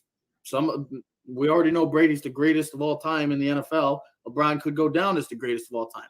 But one thing that they both have in common, and that's not the rank, it's not the greatness. They don't let anything bother them. They block it out. They just block it out and let it walk out and see it through one ear and out the other. That's all it does for those 2. That's why they're still playing, still at a high level. And you got guys like Rodgers and Kevin Durant who continuously are going after the media or always their perception. They hate that their perception is getting picked apart at times by these fans, by the media. So I ask you guys, should Rodgers really be worrying about the media, about what they say, or should he be worrying about his play? Because he has a huge week this week against the San Francisco 49ers, a team that he has struggled with at times. So, Ted, should Rodgers be worrying about the media or his play? Well, the obvious answer is no. because we just want our athletes to shut up and dribble. I do like it sometimes, though. I do, because for us, it gives us something to talk about. We like this stuff. Now, you're right with the comparison. You're spot on with Kevin Durant and Rodgers, because they both talent-wise could be the most talented players ever in their sport. The way Rodgers plays the game at quarterback and the way he throws the ball is flawless. His skill level is almost unmatchable. And the same with Kevin Durant. You could say Kevin Durant is the most impossible person to guard in basketball, even harder than Michael Jordan, Kobe Bryant, LeBron. 6'11", 7 foot. His jumper is flawless. His athleticism. But they let all the outside noises go. And we talked about this, Trev, quick last night. Tom Brady would never even consider – even the stuff that's going on right now, and we'll talk about it next week with the Guerrero and Belichick, because that's – there's talk about now, next week is all Tom Brady and Belichick. That's the big game next week. You know what we're talking about next week, boys. That's 24/7 next week. But even you watch Brady, how he answers the questions. It's masterful. And it's the same way as he is on the field. So I watch Rodgers. I would ask this question then. Okay, so he really doesn't think he cares about the media. So why haven't we heard for the past 3 days him talking to the media? I don't give a crap if he's $100 million in the bank. I don't care if he's a Super Bowl MVP. Yeah, guess what? When he was a Super Bowl MVP, I was still in damn high school. So get over that BS. He cares about what the media thinks because he's always going back and forth and he's bitching and moaning, and that's what he's done. Well, here's the thing. Do you really think he cares about the media? Obviously, because he wants his perception to be a good guy. They don't want to. Nobody wants to be the bad guy. So here's the thing: if the person who's making that statement is partly correct, but here's the other thing: if you watch this press,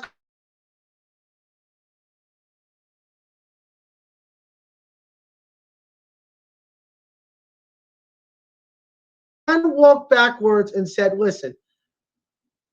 He understands that people have a platform to speak on it. Okay, foreign players. His perception though.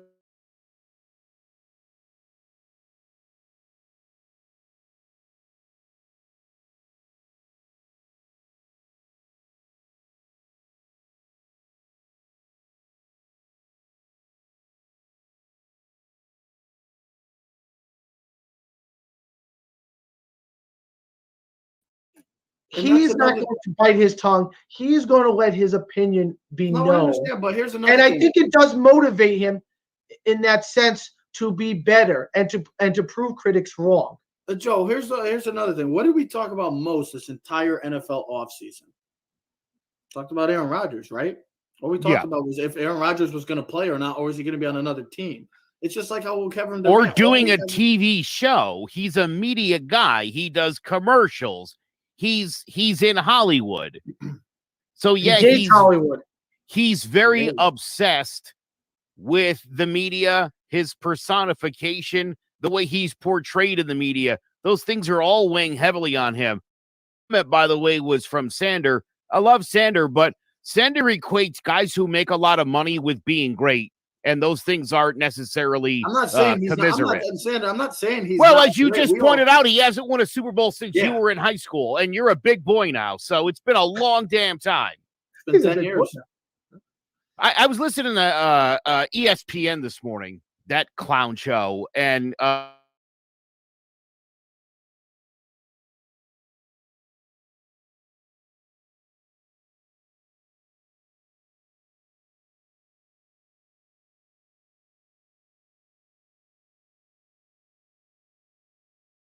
shut up. You're very aware of what's being said about you. When it was newspapers, it was the same thing. Babe Ruth read the newspapers. Joe DiMaggio read the newspaper. So to think that Giancarlo Stanton or Aaron Rodgers or Tom Brady or LBJ, any of these guys aren't reading, are you out of your mind? Can you imagine if somebody was writing an article about you every single day? You wouldn't read it? Better yet, there's a dozen publications in town all writing articles about you. You're going to not read any of that? I dare you. And Rodgers is just one of those guys that speaks on because that's who he is personality-wise. Other guys don't. Listen, he is a Joe, you said it right. He's a Hollywood guy. He's a TV guy. Not that Tom Brady isn't, but that's who Rodgers is. Listen, we all have friends where like incidents happen or people say crap and you kind of just bite your tongue. And then there's other people that come back and you're like, and it makes the situation worse. And it kind of makes their point even more valid. You know what I mean? You're like, why don't you just shut up? But that's not who he is. But I get what he's saying because I listened to all three of his press conferences. I listened to the Sunday one, where he was like, "Yeah, I got you guys. I told you I was good and I'm great." But then you listen to Wednesdays and he's like, "Listen, I understand everyone has a platform. People are going to talk about me, but I want the truth to come out." That's the thing. He thinks that a lot of the stuff that comes out is lies. Hey, listen, people are looking for a story every day. You're trying to get inside scoops. You're trying to figure out where a guy's going, what's he doing. And, you're trying to get into these guys' minds and understand where they're coming from. Can you imagine being Aaron Rodgers and, like, you're out with your fiance in the water and you're not, like, listen, there's certain things he wasn't happy about. I mean, he said, listen to the Pat McAfee show. He's talked about things like, listen, I wasn't pissed off at certain things. It was just the way things went about. It's no different than jobs and certain things go on and, sometimes you have an opinion about it, but sometimes you don't speak about it out loud. You do it behind closed doors. You don't have to always say it in public and stuff like that. And that's the problem. That's why guys like LeBron and Brady do their thing behind closed doors. And then you got guys. But does this put more pressure on the team?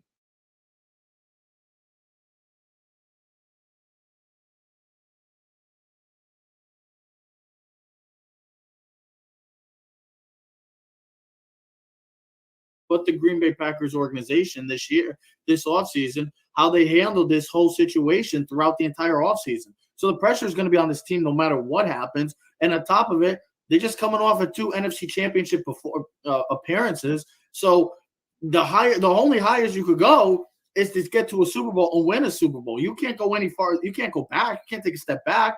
And knowing that Aaron Rodgers' time as a Green Bay Packer looks to be coming up by the end of this year, the pressure is going to be on this team. This watch teams of the entire NFL season because of Aaron Rodgers, because of the whole situation that was handled throughout the offseason.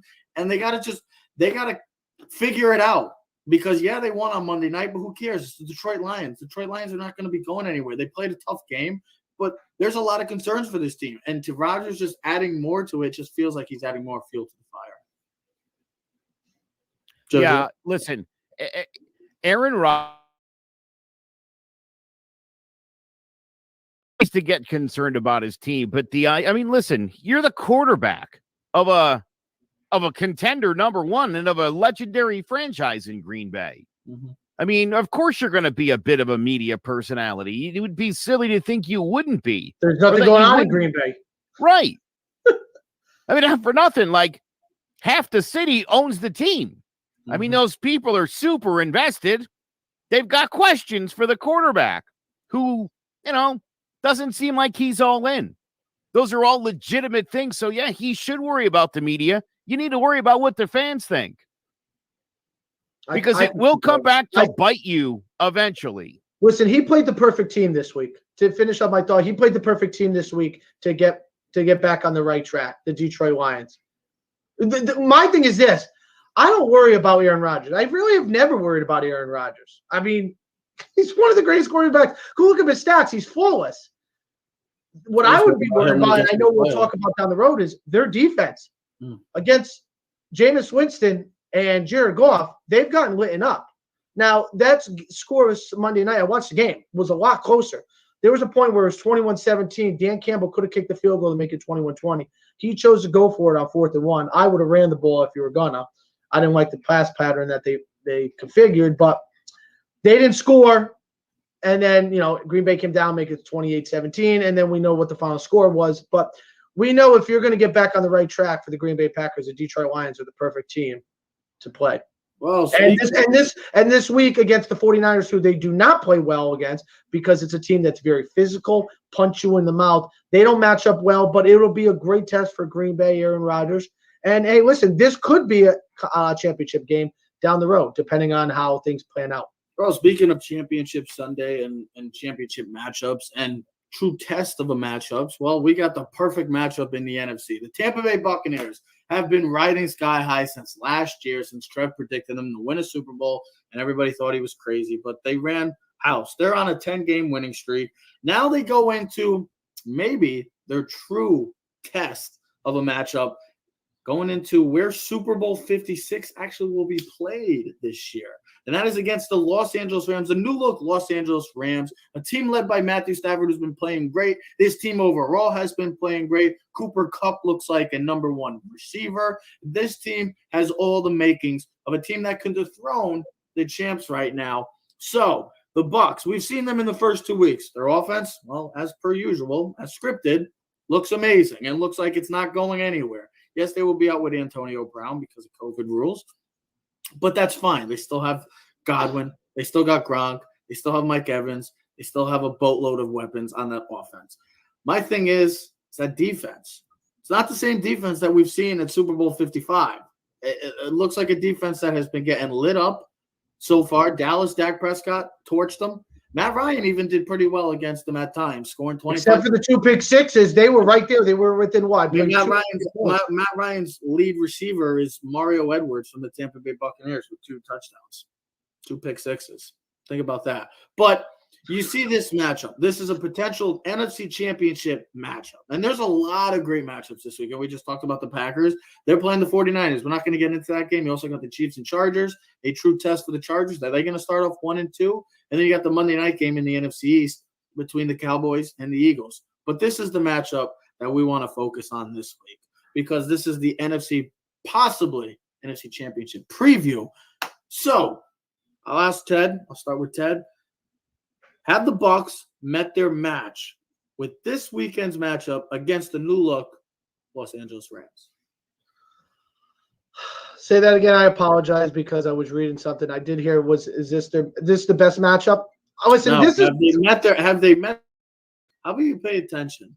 Pay attention, and then you can wait. Look up what else are you doing? Yeah, what are you doing right now?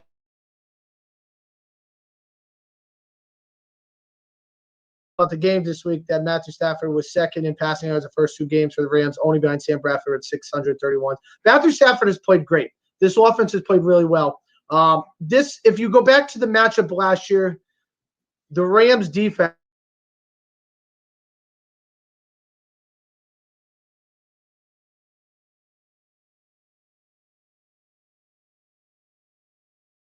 just his whole persona and the way the offense is run, you could see that they're all on the same page.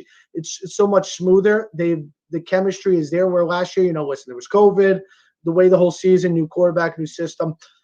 The Rams play, I believe, the second most zone coverage in the league, and it gives Brady fits because their eyes are on Brady. They have the defensive line to give Brady pressure with Aaron Donalds and Brockers.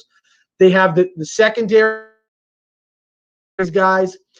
This is I believe I had this as my NFC Conference Championship, and I had the Bucs winning due to the Bucs having the number 1 seed. Brady's won in 41 different stadiums. Of course, he hasn't played in this stadium, so this will be a new challenge for him. But, Joe, we've talked about it before. This is why you bring Matthew Stafford in. This is why you bring Matthew Stafford in over Jared Goff.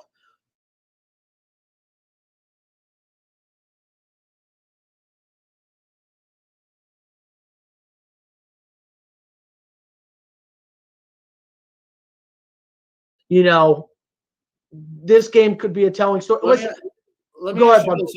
If the Bucs win this game, the Bucs losing next week.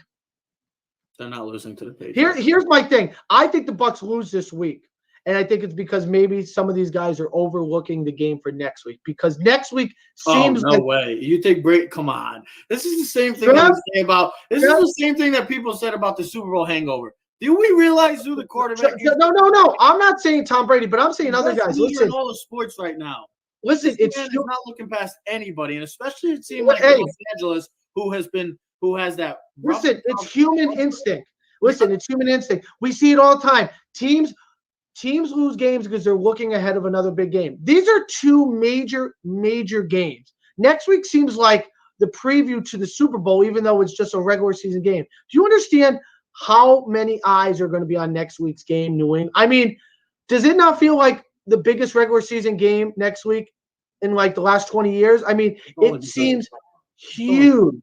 Now, Brady and but I think this is the perfect matchup in the sense of the Rams have the number one defense right now and the number one scoring defense against the number one scoring offense. This is a perfect matchup. I mean, you get the best defensive player in Aaron Donald who can give pressure on Tom Brady. And if you notice, Tom Brady with pressure and non-pressure, he has the biggest drop-off from when he doesn't have pressure as QBR to when he is pressured. And we know that as Giant fans. So if Aaron Donald on that defense can get pressure up the middle and move Brady off his spot, I think the Rams can showcase their skills and win this game. I think it's going to be a high-scoring game. I think the Rams pull this one out. I really do. You just love them. That's why. I don't love them. Joe. I look at the bigger picture. I look at the Bucs losing because their defense is not as good as where it was last year. Doesn't mean they can't turn it on because the talent is there. But here's what I will say, and I'll finish on this so Joe can get to his point. If there is a weakness on the Buccaneers right now, it's their secondary. You can move the ball through the air on their secondary. So if Matthew Stafford is able to have time in the pocket, he'll be able to light them up a little. I believe not light them up like crazy 300-400 yards, but I could see him going 275 with 2 touchdowns. Joe, what do we think? Well, yeah, I mean, the secondary is a problem. The Sean Murphy Bunting injury really hurt them as far as, he played nickel and he's like a turnover machine, very disruptive player. And it seems to me that because otherwise this is the exact same defense that was in the Super Bowl. Yes, it was. And we know how good it is. So like Teddy said, I mean, these guys are capable of turning it on, but again, I think Bunting Murphy's injury, it's a pretty substantial loss for this defense. Yep. He's a physical corner. Yeah. That said, I do think that the Bucs pull out a close one here. And the reason why I say that, Ted, you're going to hate this. He's laughing. I'm just not ready to anoint Matthew Stafford. If he wins this one, I'll be on the Stafford train officially. He's got to wait for a big win. He's got to wait. I tell you, the line came out, and I know, Trev, you hate to hear about this because you're not, but the line came out with the Rams favored at -2.5. It went within 24 hours to the Bucs favored by 2.5. Now I believe the line is back down to -1.5 favored by the Bucs. So I know you don't really care about that, but that just speaks a volume of where people's minds and money is at with regards to these two teams. Because I think Bucs are the best team in the NFL. Oh, absolutely. But this is a proving point for the Rams. They're home. This is why you bring Stafford in. Hold on. This is not a proven point for the Rams. This is simple because the Rams have been here for quite some time. They've been a perennial NFC contender since Sean McVay has taken a stand. This is all in on but don't you think they're a better team now with Stafford? No, but this is what it all comes down to. This is all on Matthew Stafford. We traded for you, traded our entire future on top of all the future that we already gave away a long time ago for guys like Jalen Ramsey and stuff. So they don't have a first-round draft pick. We traded all of this for you for moments like this, for situations like this. Guess what? Your time in Detroit, it's over with. Now you're in happy land. You're in a happy place.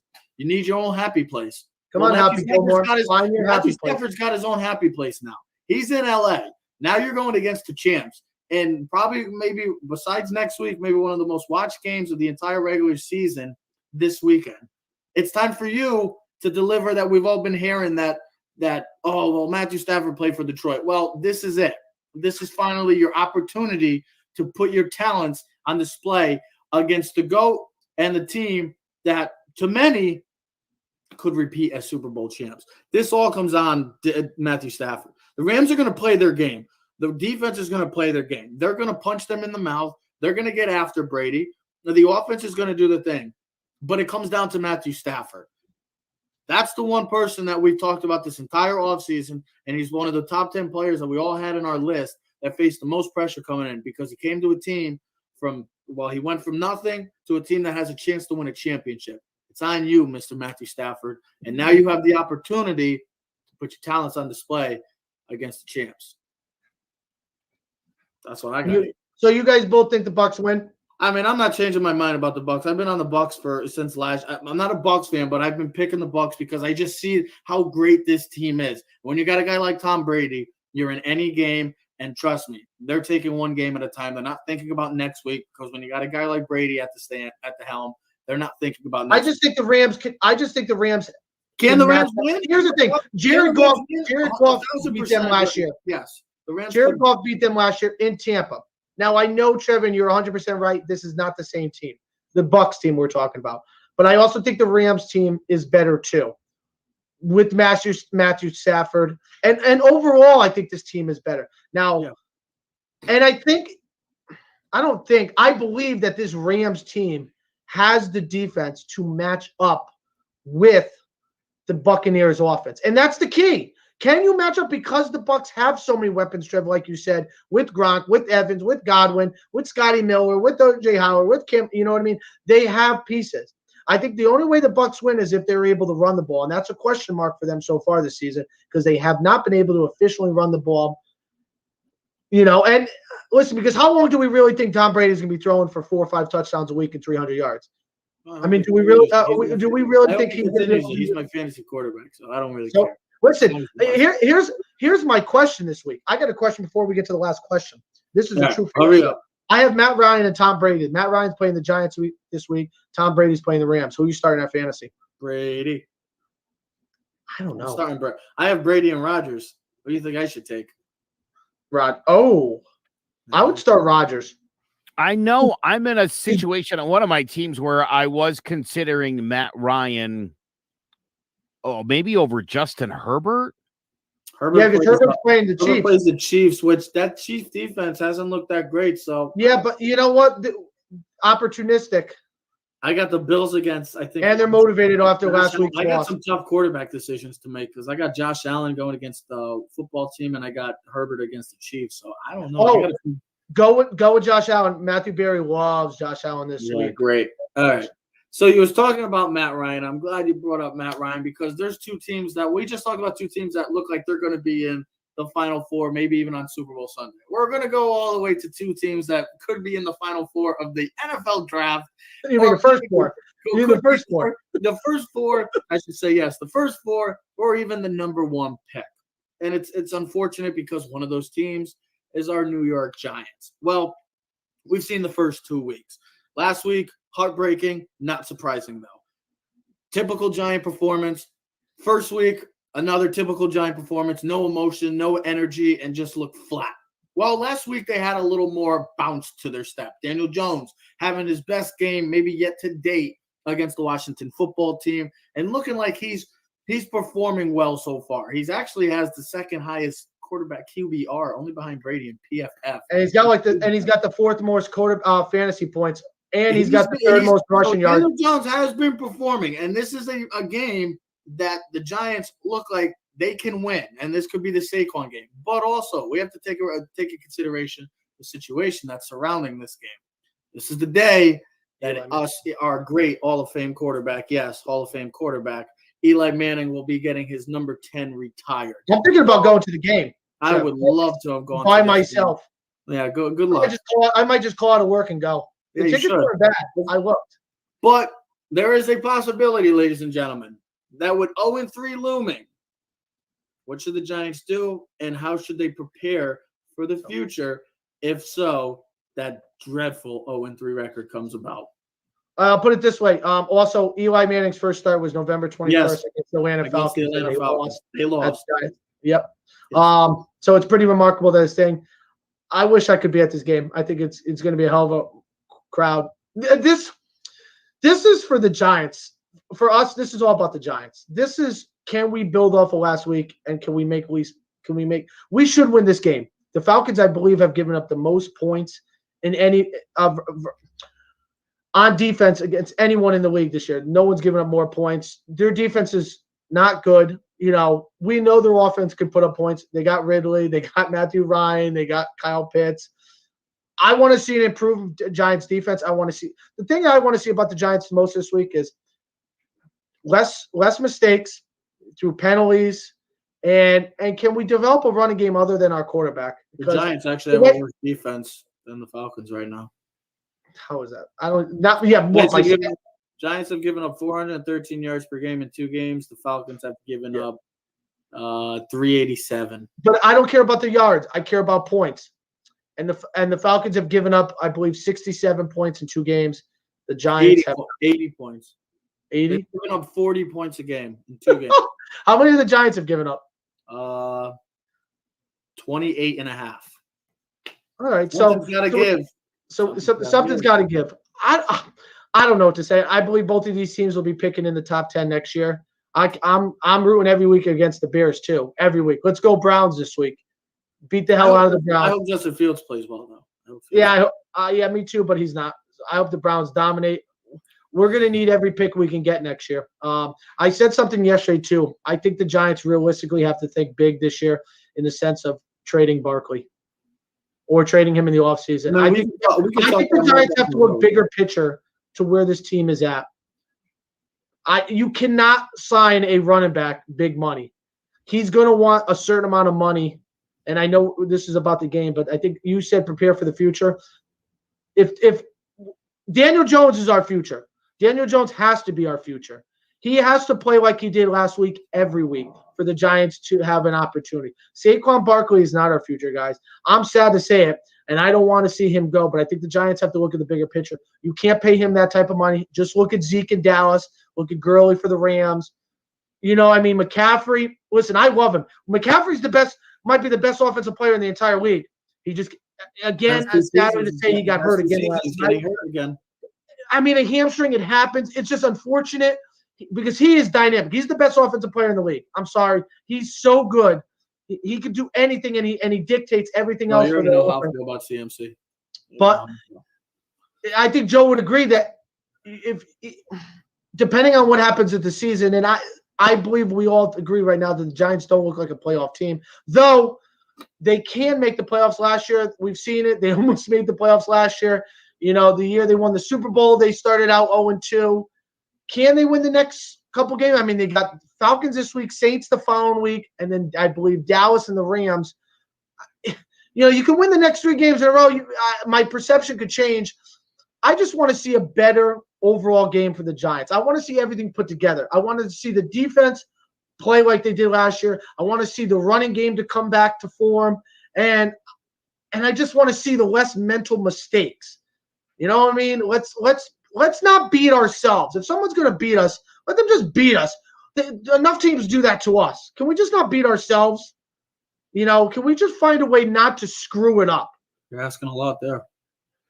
Well, listen, we have seen this team find amazing ways to lose over the last couple of years, and really since the late 70s, the Giants, take out some successful runs in the 80s and during the Eli run. It's pretty much that's what it's been. And this is one of those games where the Giants should win. There's every reason to think they will win. And typically when you get into those games, they end up finding an amazing way to lose it in the last 10, 20 seconds of the game. Mm-hmm. I'll say this.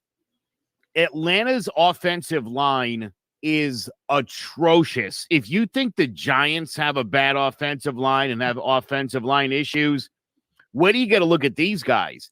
The problem, though, as I see it, Teddy, is we don't have the pass rush to take advantage of how bad that offensive line is. That's my biggest concern. That's why I want to start Matty Ryan, because I feel like he's going to have all day back there to throw. Imagine if we drafted Micah Parsons, Trev. He could be our pass rusher. Imagine if we had Rashawn Slater. He could have been our tackle. It's unfortunate because the Giants just lose 2 of their linemen. Nick Gates might be a career-ending injury, and then Shea Lemieux's out with a. That's another thing that the Giants have to prepare for is the future of draft. I mean, the draft picks that they've took in the past couple. How many screw-ups have we had? There have been some questionable, even starting with the Jerry Reese days of them selecting guys like Eli Apple and just Evan Ingram, a guy like that, where you probably didn't need to. Saquon Barkley could be in that mention if he doesn't. if they end up trading him or he doesn't just pan out, that could be one of the big talking points in Giant history. Kadarius Toney's could be added to this list right now. Andrew Thomas has actually Jones. been playing very well so far in the first 2 games. Hasn't given up a sack. So I'm not saying anything bad about Andrew Thomas right now. He's been playing well. Knock on wood. He's been playing well so far, and that's a good sign to see. My thing is with the draft picks, they have to figure out that's another situation why the Giants have been in situations like this where they've been losing. The draft picks haven't hit. They haven't panned out. And it's just been a huge discombobulated mess. The Kadarius looks dumber and dumber each pass. Practice this week. I read in the post last night. And then I heard Judge had a talk with him with regards to the offense. This will be like a guy that they signed this offseason, John Ross. Speed, could do it all in college. Won't ever pan out in the Also, you guys saw that Kenny Galladay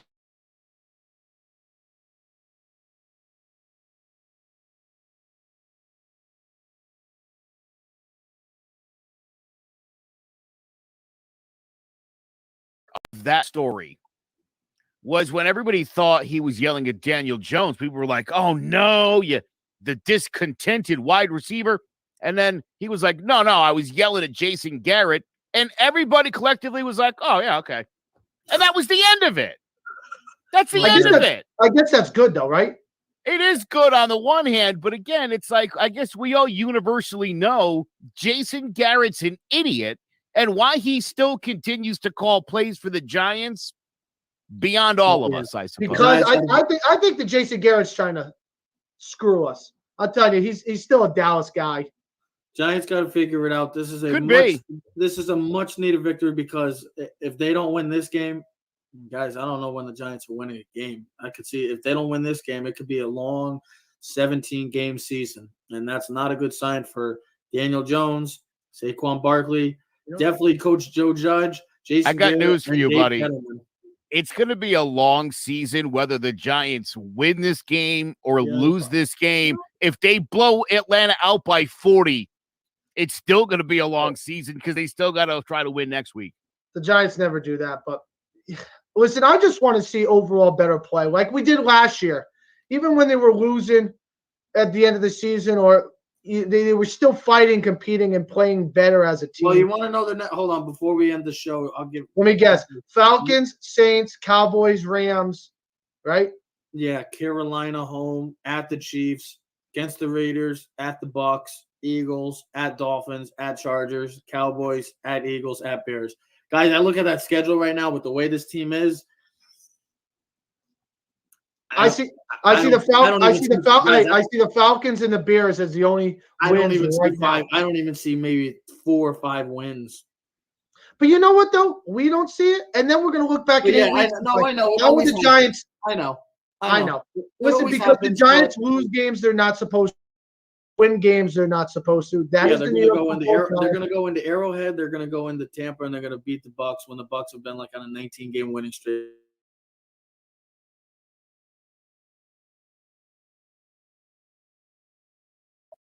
Bucks game. Oh man, I get to be watching on the plane. You'll be landing. You'll be landing at halftime.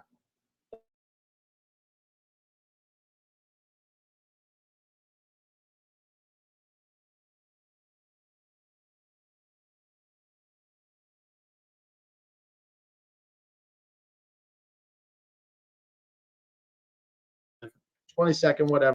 We'll have to set up something.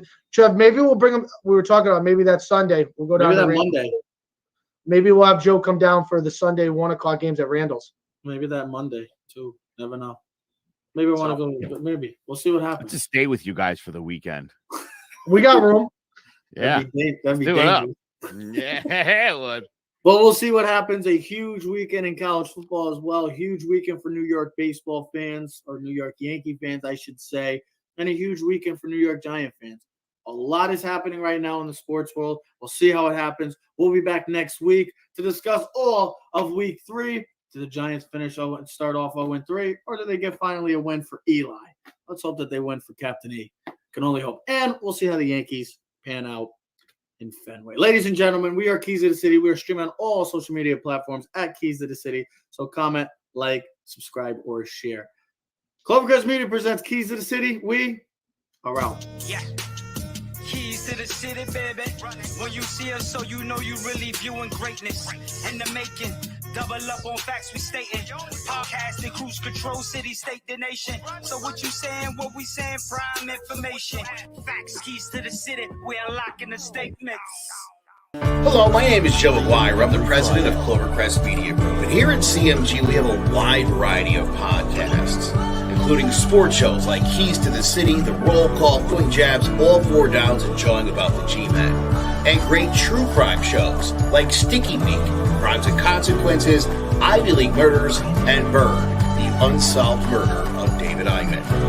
You can find all these podcasts and so much more by visiting clovercrestmedia.com.